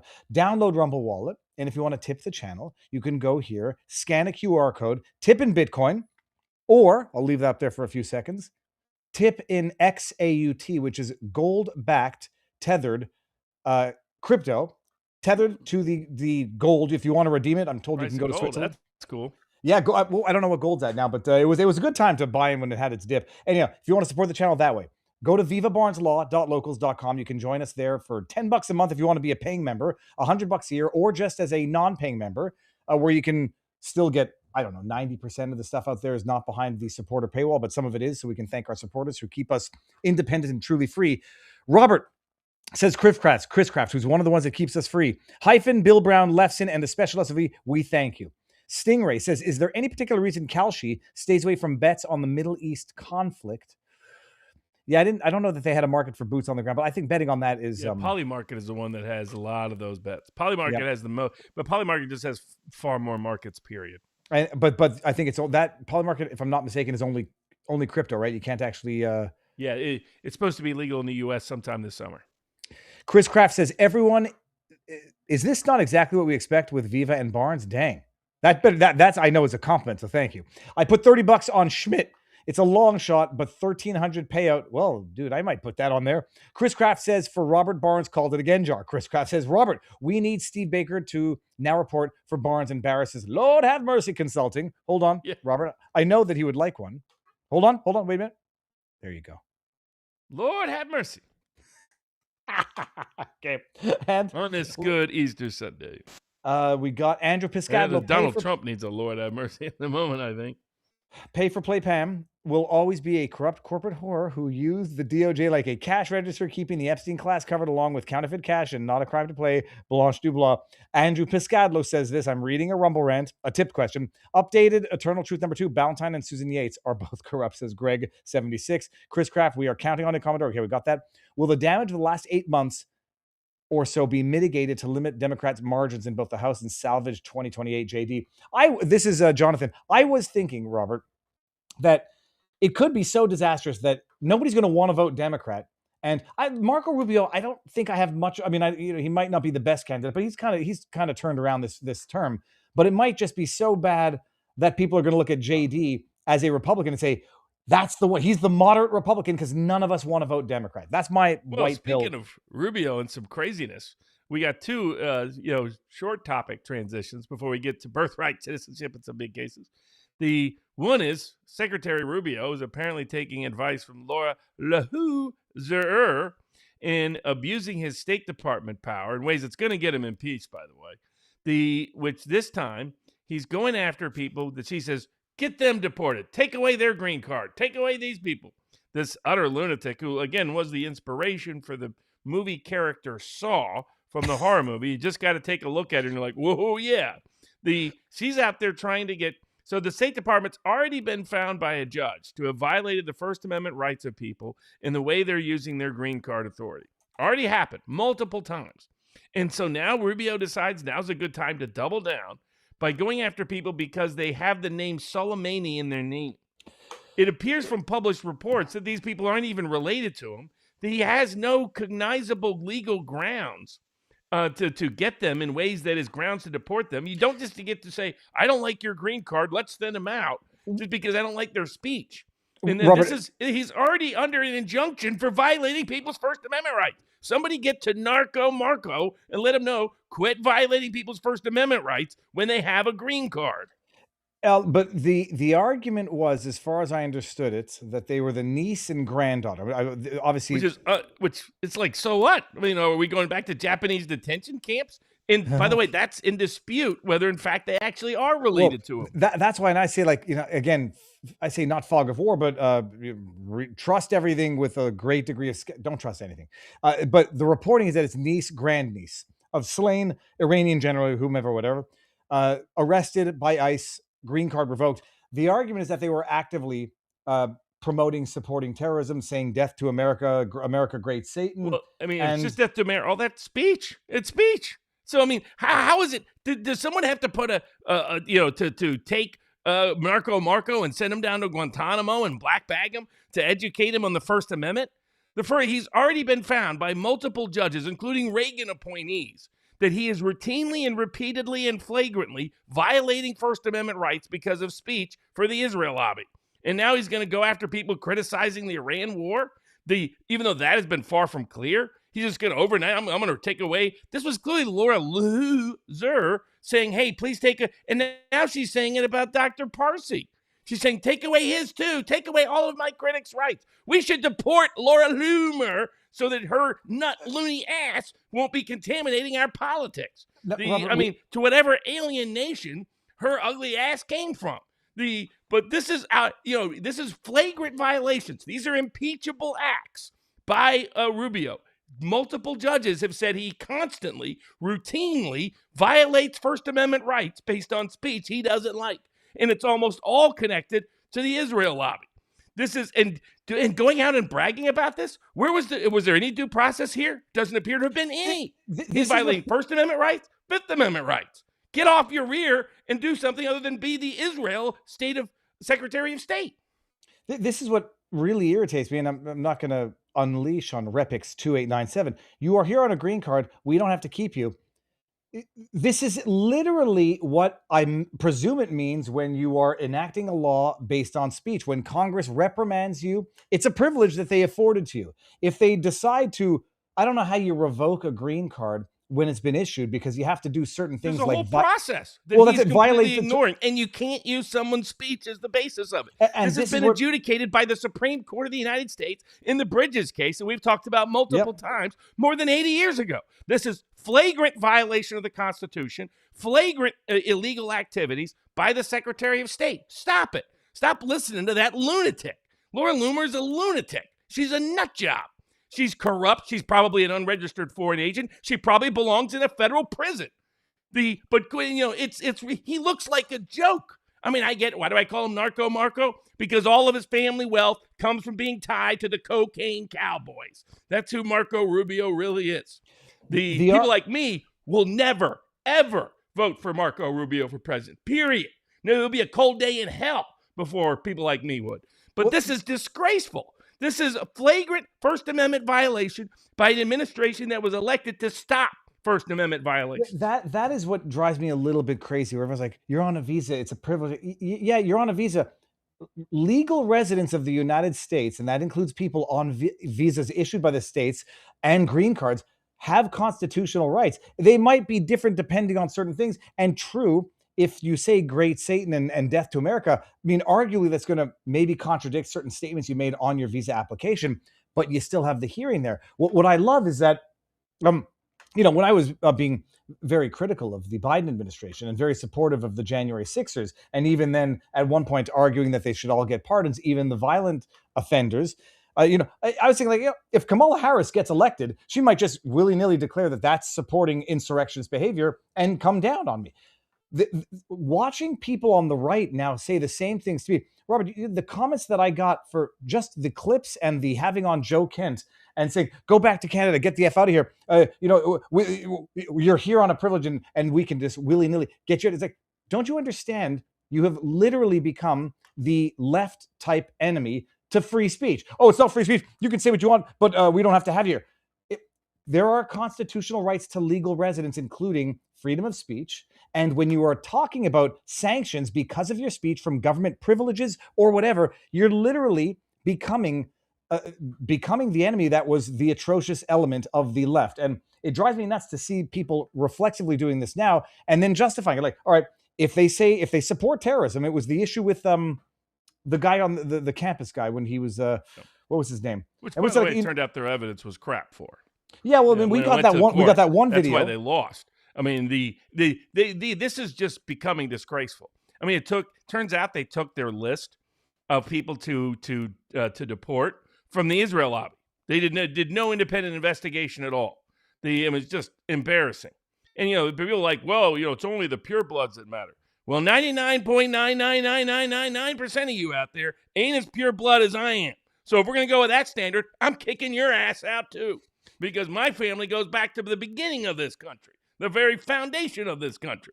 So these people pretend to be, I'm uber patriotic as a keyboard warrior, trying to compare yourself to Joe Kent with 11 combat tours, with six heart, I forget which hearts. I mean, all the different awards for service to this country. You bunch of punks and losers and fake patriots. That's what you are. You're a disgrace to the founders of this country when you attack people like Joe Kent and you support any violation of our First Amendment freedoms, no matter in whatever bogus name you want to. It's like people say, well, I don't eat French fries. I eat freedom fries. That makes you stupid, not smart. That makes you a traitor to the American founders, not a supporter of the American founders. So I got no patience and no tolerance for any of those midwits, nitwits, and halfwits that are pretending to be smart or care about America when they are traitors to America. Well, I can see that a lot of the chat saying, testify, Robert. Let's just do a few more of these. If only Cash had a book about corruption at the FBI or Bungie and had a book. Stop excusing them. This is from Hope for Better. They knew the corruption was there going on. They chose not to see it. Well, I mean, I say Bondi's being fired at least somewhat vindicates Bongino, but his lashing out at people on the internet. J.D. Vance has got to stand up or help. Otherwise, he's going to be permanently known as Tattoo from Fantasy Island, watching BB doing what he's doing to Trump. I'm going to not breathe. I don't want to. Hey, this is Andrew Piscadlo. He says, hearing boss JD is going to take on fraud, ensuring that we have ample lube while the government continues to screw us. Who is that? Is that supposed to be BB in the background? Yeah, that's Okay. Bibi Netanyahu. Let me read the whole thing and then he doesn't have the stones to go He's to going like full Lindsey real fun. Graham there on Trump. You have to be bold enough to call professional class of liars, fake studies, difficult justifications, province. Okay, fine. Now we're going to go up here. Just skip over though. Jocelyn Balanitis. Use someone else's computer to look it up. I don't know what that is. Okay, well, that's funny. There's a meme from Andrew Piscadlo. There's USA Now. Mario got replaced. Chris Kraft. Bill, are you the kind of Henry 2.0? All right, Robert. Let me take this. We got birthright citizenship. We've got the one brief transition, and it's truly a transition. I don't know if you heard about the lawyer who got thrown out of court. That got the court personnel to come in and grab him, throw him down, and arrest him, and they were screaming and everything else. And I know it was Colorado. And I was listening to this lawyer, and I was like, something's a little off here. Turns out the lawyer, this is why I called it a transition. The lawyer was a former woman, now man. So you can take the woman out of the man, but you can't take the woman out of the courtroom. It's I hadn't seen that, but he apparently like dropped the phone in front of the judge. Is like, you're just doing this because I'm da da da. And so they got, and cops are trying to grab him. He's going nuts. Apparently, he's going to leave the practice of law and all the rest. I was like, what a wild story. So was it a man dressing up as a woman or a woman? It was a woman, born a woman, now a man. Though you listen to him, and you're like, I'm not okay. Yeah, there were some clues. This would have been the one where if they had said, "Don't tase me, bro," that would have been okay. Well, there's a "Don't tase me, bro" in there somewhere. You're trying to hurt me, you're trying to destroy me, and then started screaming, "You're trying to rape me" in the middle of all this. Which was just cops just trying to get him under control because he just went nuts. His client didn't show up for court, and he's like, and he drops his phone in front of the lawyers. Like, this is, I was watching this, like, that's so like, prima donna kind of behavior. But then, everything made a little more sense. Robert, let me play this real quickly because this is, I guess, something of a smaller white pill coming out of Canada. This is Kayla Pollock, who's been on the channel. She was rendered a quadriplegic from the Moderna booster after 2 Pfizer shots, suing Moderna. The CBC finally reported on her story, and her story is now finally being covered by mainstream media up in Canada. iHeartRadio is sort of is mainstream legacy media, but I'll give you all this. So, but bottom line. The vaccine injury support program in Canada is being rebranded, being taken over by the government because the delays are too long. Kayla Pollock and her story, finally, legacy media has decided to cover it. And I don't know, there's still miracles can happen, but go support Kayla Pollock if you can. Absolutely. Very important. Robert, birthright citizenship. So hold on a second. Hold on.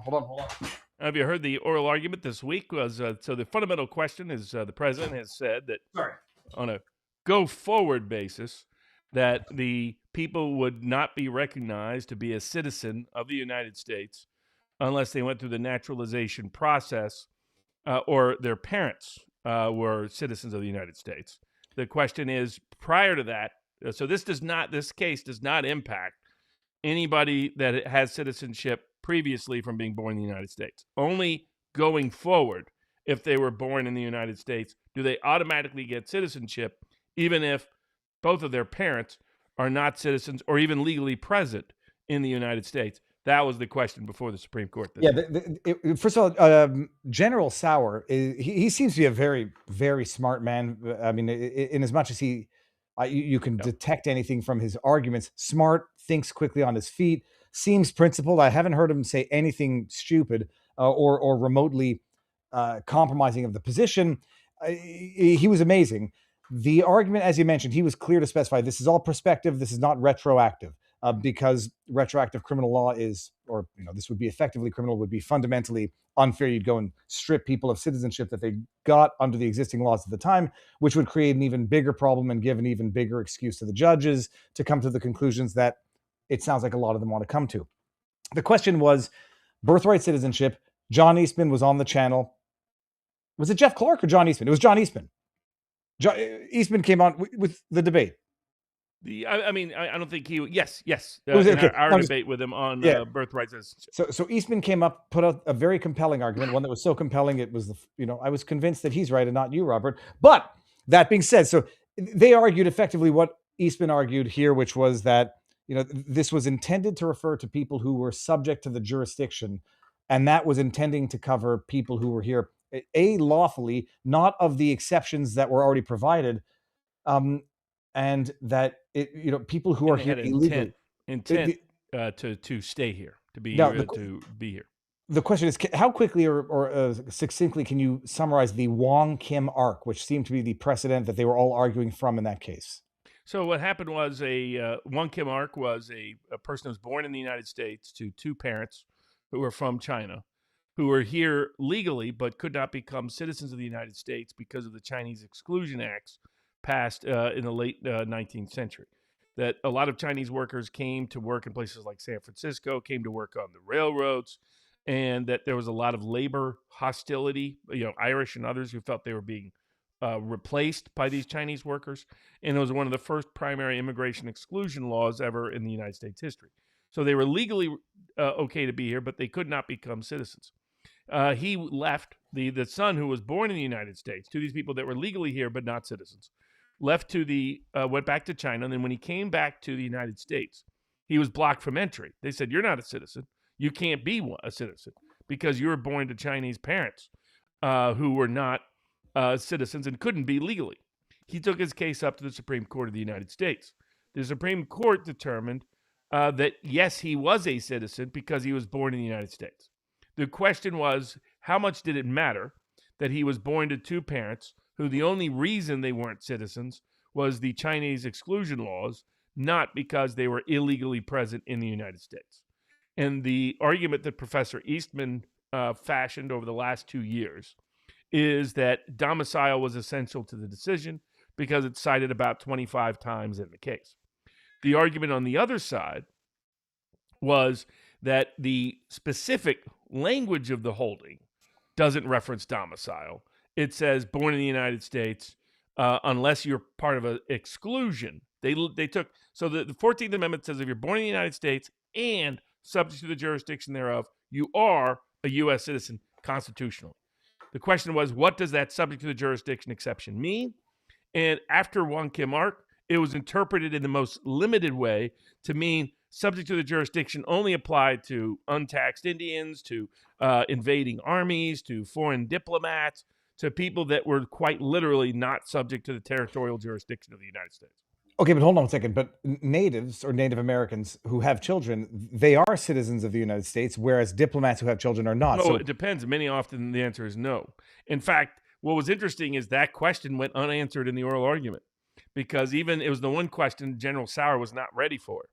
That you're right, he was very, very well prepped compared to the Valley girl who was on the other side. That Valley girl accent was a little bit agitating. But he was very, very deeply ready to go, except to that question, because I think Justice Barrett was going down that rabbit hole. So he's like, what exactly she thinks that the filter to understand subject to the jurisdiction, it has to be the how Indians were treated, members of tribes in the United States. Because her point is all the others kind of have a practical sensibility to them, because again, all of this stems from British common law. And the one thing I wanted a more robust, they presented it, General Sauer presented it in part, but I wanted a more robust presentation on why the U.S. would be rejecting the British common law tradition. For those that don't know, if you were born in the territory of the British king, you were a citizen, period. However, this is important with these rare exceptions, invading army, foreign diplomat, etc. The key thing, though, is citizenship used to be a burden, not a privilege. In other words, the king wanted everybody to be subject to his jurisdiction so he could take you, so he could tax you, so he could draft you. Today, citizenship is empowerment. It's not a burden or obligation in the same way. Now, some people that were randomly subject to it that didn't know they were under various laws about foreign bank accounts and so forth, not the Foreign Agents Registration Act, but FATCA and the rest, that were shocked to discover they could be penalized and punished overnight because they'd been born in the United States but had never lived in the U.S. and their parents weren't there. But putting that category aside, that for most people, this is power citizenship. And I thought the best argument, and General Sauer implicitly and indirectly referenced it by saying, look, they had a monarchical view, the Brits, of a monarchical view that created their citizenship that's completely contrary to what the U.S. did. But I would have liked that to have been more robustly presented. Said, look, we had a revolution in the United States against the very idea of monarchical rule. For us, citizenship is empowerment, not a burden, and consequently, it cannot borrow from the tradition of British common law. That was a little bit underdeveloped, I felt. But putting that aside, his main argument was, look, the subject to the jurisdiction was about people who had some meaningful allegiance to the United States. And the other side's argument was, no, we just borrowed British common law. British common law was all about the state having as much power as possible. And that's about, and thus Justice Jackson was like, look, if you can be arrested, you're subject to the jurisdiction. There's a part of that that's right. Now, they also were drawing big distinctions about subject of the jurisdiction versus subject to the jurisdiction. What do those things mean? Are those distinct or unique things? And Justice Barrett was going down the Indian rabbit hole, saying, you know what? What's distinct about this in the subject to the jurisdiction in the U.S. context is how they treat Indians. And General Sauer was asked by Justice Roberts, would you agree that now, under your theory of domicile, that even children of citizens born outside of tribal territory are birthright citizens? And he said, I think so, but let me get back to you on that. It was the one thing he hadn't thought about. And nor had the other side fully thought about it. Because there's like, okay, some cases, the person's not even in the territory. If it's a territorial-based linkage, like you're arguing the jurisdiction word, because that's what it's all about. What does jurisdiction mean in the 14th Amendment? If it's territorially driven, there's Indians that are born outside of the tribe, born outside of the territory of the tribe, that are you saying they're not citizens? Why is it they weren't citizens if they're not? But this is what I didn't understand. We're talking Native Americans born outside of the tribe means off the reservation? But correct, physically. So their parents might be both tribal members, but they're physically not born. They're physically born in the territory of the United States, not physically born on a tribal territory that's within the United States, but considered a separate sovereign. Yeah, but that's the issue that I didn't understand. Are you telling me that the children born to natives on a tribe that is within the United States country, but on the tribe are not deemed to be United States citizens? That was the question that was left unanswered in the oral argument. Okay. Because that was the one that Sauer's like, I think so, but let me get back to you. Okay. And so what was clear from the arguments is that they're all worried about how this is going to impact illegal aliens. I mean, that was the question, is how it's going to impact illegal aliens going forward. The question was this that I had. If they're saying, well, illegal immigration didn't exist at the time, so they could not have possibly intended to cover the children of illegal immigrants with birthright citizenship. Then they had the microwave argument. Who was it? I think it was Alito that asked it. He says, look, in some archaic law against theft, they didn't have microwaves back in the day, so you can't use it as a defense. Well, they couldn't have intended this to cover microwaves because they didn't exist back then. When that's an easy straw man to burn down, is that, it's theft of whatever and not necessarily theft of things that didn't exist at the time of the theft laws. Here, the illegal immigration didn't really exist. And so it only applied to occupying force and diplomats. And that was the two exceptions carved out. Children of diplomats were never intended to be subject to the jurisdiction thereof. And occupying force, obviously, are coming to occupy and conquer, not become citizens of the country they're trying to conquer. But my only question was, if those were intended to be the only exceptions, then why have the term in the first place, subject to the jurisdiction thereof, as opposed to just except for the children of diplomats and occupying forces? In the civil rights laws of 1866, included another phrase that said, and not subject to a foreign power. But that was not included in the 14th Amendment. The question became, what's the consequence of that choice, of not having that additional provision? In addition, if you say the person's not subject to a foreign power, how does it impact dual citizens? So there's an issue there. And if someone's a dual citizen and they have children, are their children, because they're subject to a foreign power, now stripped of birthright citizenship? Then there's the practicalities. How do we adjudicate this? In other words, if it's not, right now it's simply a factual question. Were you born in the United States? And if you don't fit in these two categories that are publicly known, then you're in. But what happens if it requires subjective intent establishment by the parent, that they had an intent to stay? a legality issue about whether they were legally present. Now, the analogous provision historically has been temporary sojourners to current illegal immigrants. And there, most of the case law has trended in the direction that temporary sojourners are, in fact, considered birthright citizens in the cases that have gone through the system, but it hasn't been adjudicated by the Supreme Court. So that's where the analogy would end up being drawn to. And it gets back to, what do they really mean by subject to the jurisdiction? And is it a living constitution, or is it what they meant when they passed this in 1860s? And so and then is it something that's subject to congressional change? Is it a floor or is it a ceiling? Could Congress come in and change that definition? So there's going to be big impacts of this decision. I think Barrett's obsessed with the Indian angle and where that goes. It's sounding from the questions, the three liberals are definitely not going to affirm Trump's thing. No surprise there. It sounded like Roberts was more skeptical. Roberts, because to the issue of illegal immigration, explosion, and anchor babies, and people coming from China and deliberately having a baby here, up to 10% of all babies born to people that are not U.S. citizens apparently are part of this anchor baby tourism system where they come in from China and they get U.S. citizenship that way. That seems like a practical problem or hurdle. But what did Roberts say? Said lots of things change, but the Constitution doesn't. So, he was ready with that little repartee. That would suggest he's skeptical of the president's order. Thomas almost never asked questions. He asked one or two, always hard to read. Alito was the most aggressive at defending the president's position. He asked more hostile questions of the other side than the Trump, but he was the only one to do so. Barrett and Roberts were a little more skeptical. They didn't like the argument being made in part by that particular practitioner. They were a little sarcastic about some dumb things he said, like domicile has nothing to do with this. And they're like, well, why are you saying that when you're saying this case is the governing case and it talks about domicile 25 times? Things like that. But my takeaway is they're going to say it's constitutionally rigid and can't be changed by Congress, number one.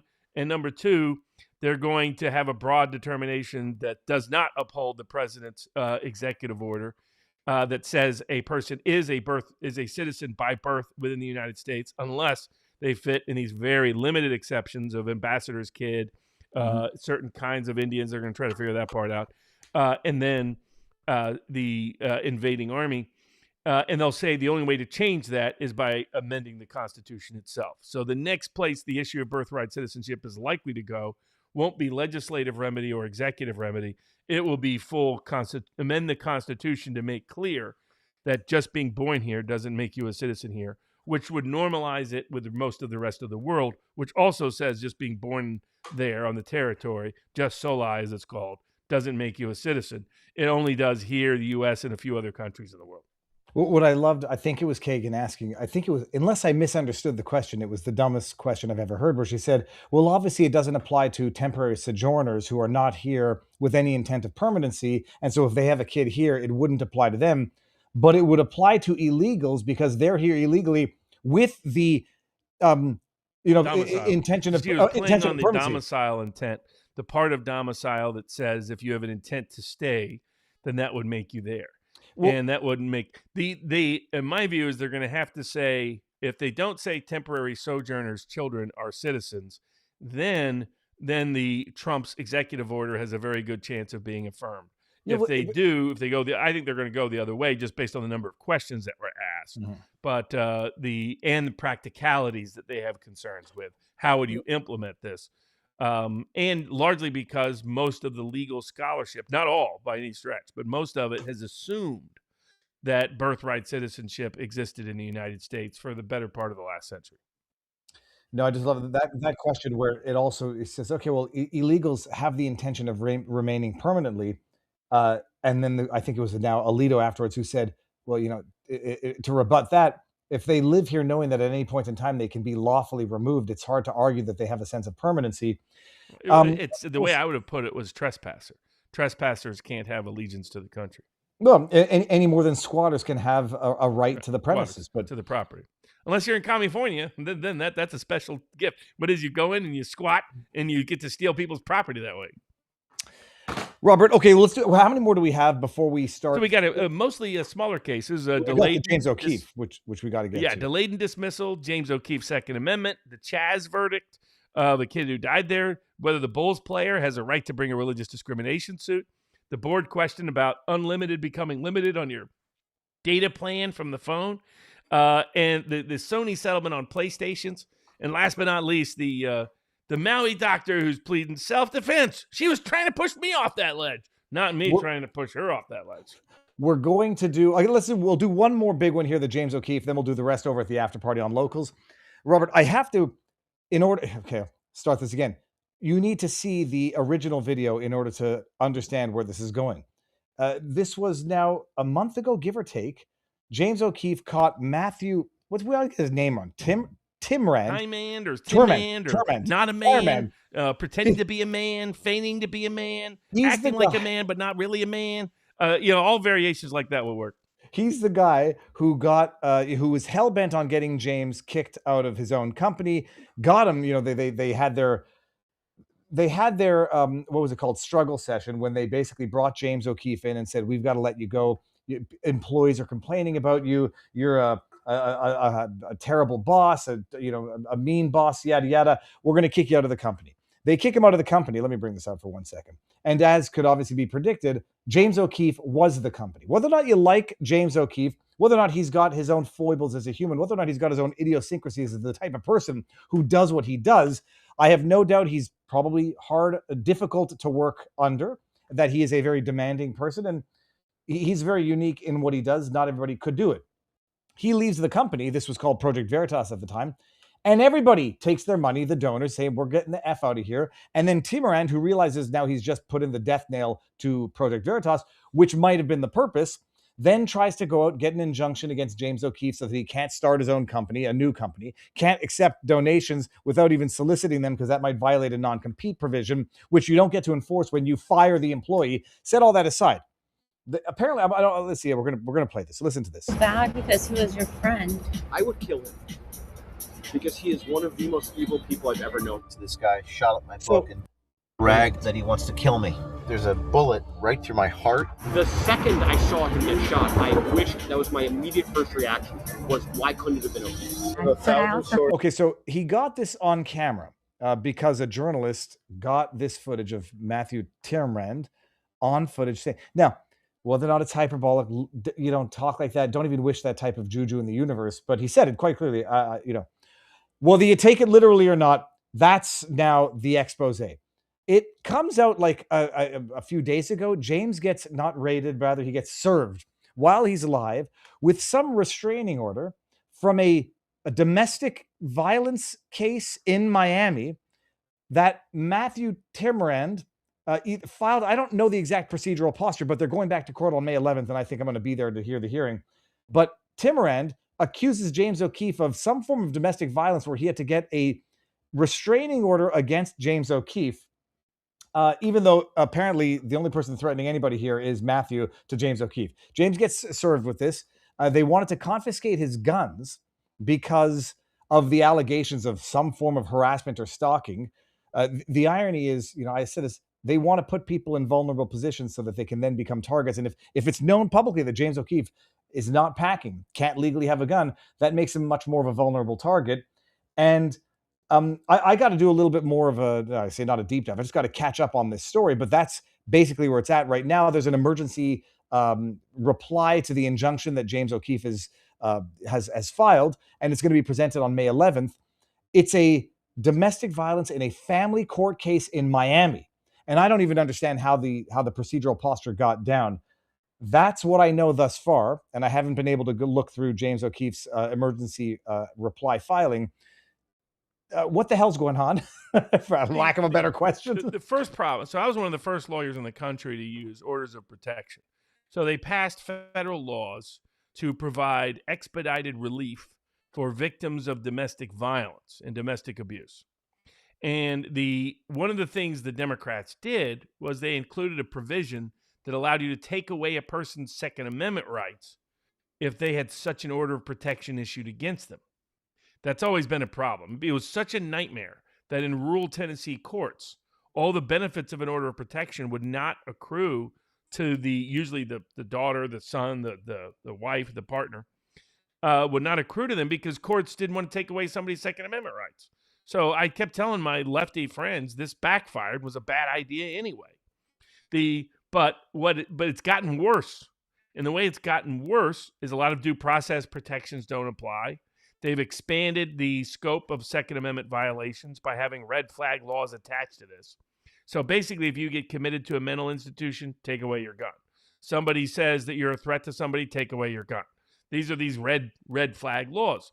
And what's worse is they've taken something that was meant for the very circumscribed circumstance of domestic violence, of usually a wife, sometimes a husband, trying to escape a very dangerous situation, and usually with their children. And instead, it's now so that corrupt corporate hacks like Tim Rand, not a man, whatever his name is, who, by the way, was disclosed to be connected to corporate investments in Big Pharma right after James O'Keefe detailed with Project Veritas all the corruption at Pfizer.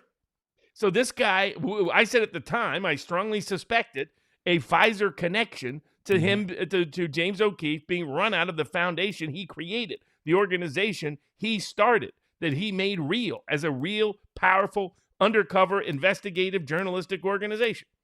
And so this corrupt hack who gets caught on tape, he really thought that hot chick liked him. I mean, that's how dumb this guy is. He thought the hot chick, oh yeah, let me tell you, what a big macho man. I think that I got a debate with this guy, this loser, at the Republican National Convention. And then midway through, I was like, I better be careful because I'm not sure if Wisconsin law prohibits dwarf tossing. This guy's like 5'4" or something. And a prick to beat. No, nothing against small people, but I can't, or little people. I just can't. But this guy was a prick on top of it.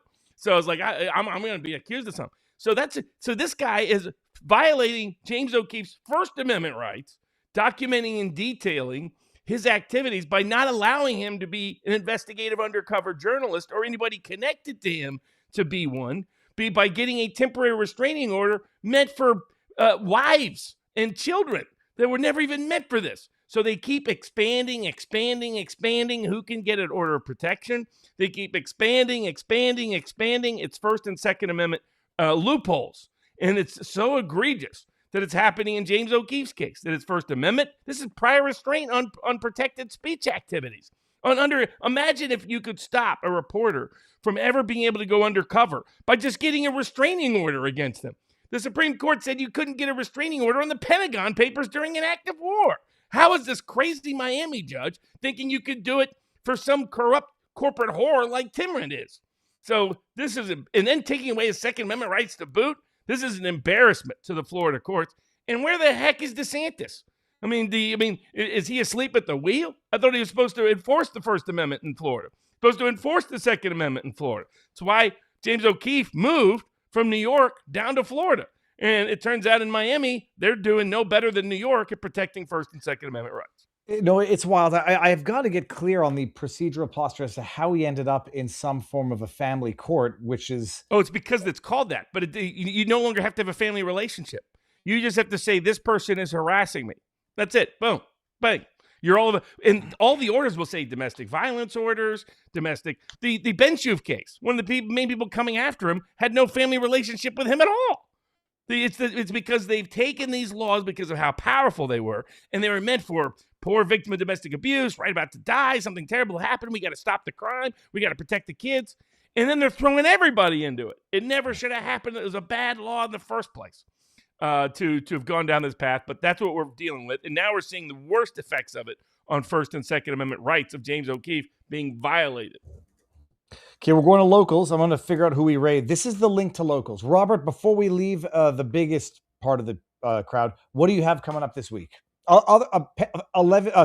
Saturday at Amos Miller, the Amish Farm.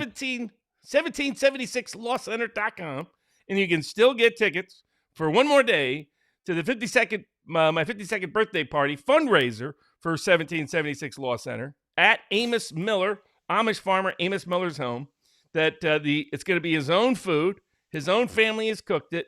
It'll be there's limited tickets available, so it's going to be a small select set of people. Going to be there from noon to 5. Take a tour of the farm, hang out with Amos, hang out with the family, hang out with other Amish. I'll be there. Viva's going to try to be there the whole time as well. Maybe take a little buggy ride if Amos is in the mood. See his very beautiful farm. That's at 1776 lawcenter.com. That's this Saturday in Bird in Hand, Pennsylvania. Tomorrow. You're saying Bird in Hand? That's the name of the town. Bird in Hand. Okay, Bird amazing. in Hand. Isn't that great? The beautiful farm up there. We're going to have a raw milk bar, so you can taste all the different ones. It's going to be good. Some is a buffalo, you name it, it's good. So we'll have that. Tomorrow we'll be on with Richard Barris, I believe at noon Eastern time. What are the odds? We're going to be predicting every single Senate seat up in the 2026 midterms. And then throughout the week, we'll be on sometimes with Alex Jones, be on with the Lotus Eaters, or what is it? Whatever you call that. The British one. I'm on, I think, with Slav, our great the Russian we interviewed. I'm forgetting his name. Slav. I'm getting it wrong. But gonna be on with a bunch of those discussing a whole bunch of things. But the big event, if you want to come in, special exclusive VIP event, 5 hours hanging out, getting some of the best food in the world, having one of the best meals in the world, some of the best conversation in the world, one of the best locations in the world, to support one of the best causes in the world. 1776 lawcenter.com. Come if you can. One day left to get tickets. You all have the link. I just brought up the website. That's it. We're going to take this party over to vivabarneslaw.locals.com. You got the link there. And we're also going to be on Rumble Premium. So we're going to go raid. We're going to raid Barry Cunningham tonight. I like him. And I would have otherwise raided Salty Cracker, but he doesn't allow raids. So go raid Barry. He's talking about his show tonight. It's called President Trump Announces Amazing Rescue. Was Pam Bondi really fired? Live tonight. And he's live right now. So go say hi. And I'll say Viva Raid Booyah. And we're going to do one quick one until the raid is completed. Then we're going to end this. So end it on CommieTube and X. Another white pill. The Mr. DeLayden, the man, another just like James O'Keefe, undercover investigative reporter who went in and documented the utter moral horror of what Planned Parenthood was doing. Selling body parts, selling babies' parts. He's the one who broke that whole story. So Kamala Harris, who was Attorney General of the state of California at the time, was enraged and demanded he be criminally prosecuted. So he was facing all kinds of criminal charges for doing First Amendment protected activity to protect some of the most vulnerable lives in existence against one of the most corrupt, nasty organizations in the world, a eugenics organization like Planned Parenthood. Well, good news. I was actually part of his defense team in certain capacities. All charges dismissed, all gone, all finished. No more rogue nonsense against that very good, excellent undercover investigative journalist. Another big white pill on the night. Amazing. And now we're going to update. And if you're not Rumble Premium, you might not get this. And if you're on CommieTube, don't. And if you don't come over to Rumble Premium, you're not going to get this. But the audio will be in its entirety on wherever the podcast goes up to tomorrow. So stay tuned for that. We're updating and we're going to have a few more topics. And I'm going to get to some of the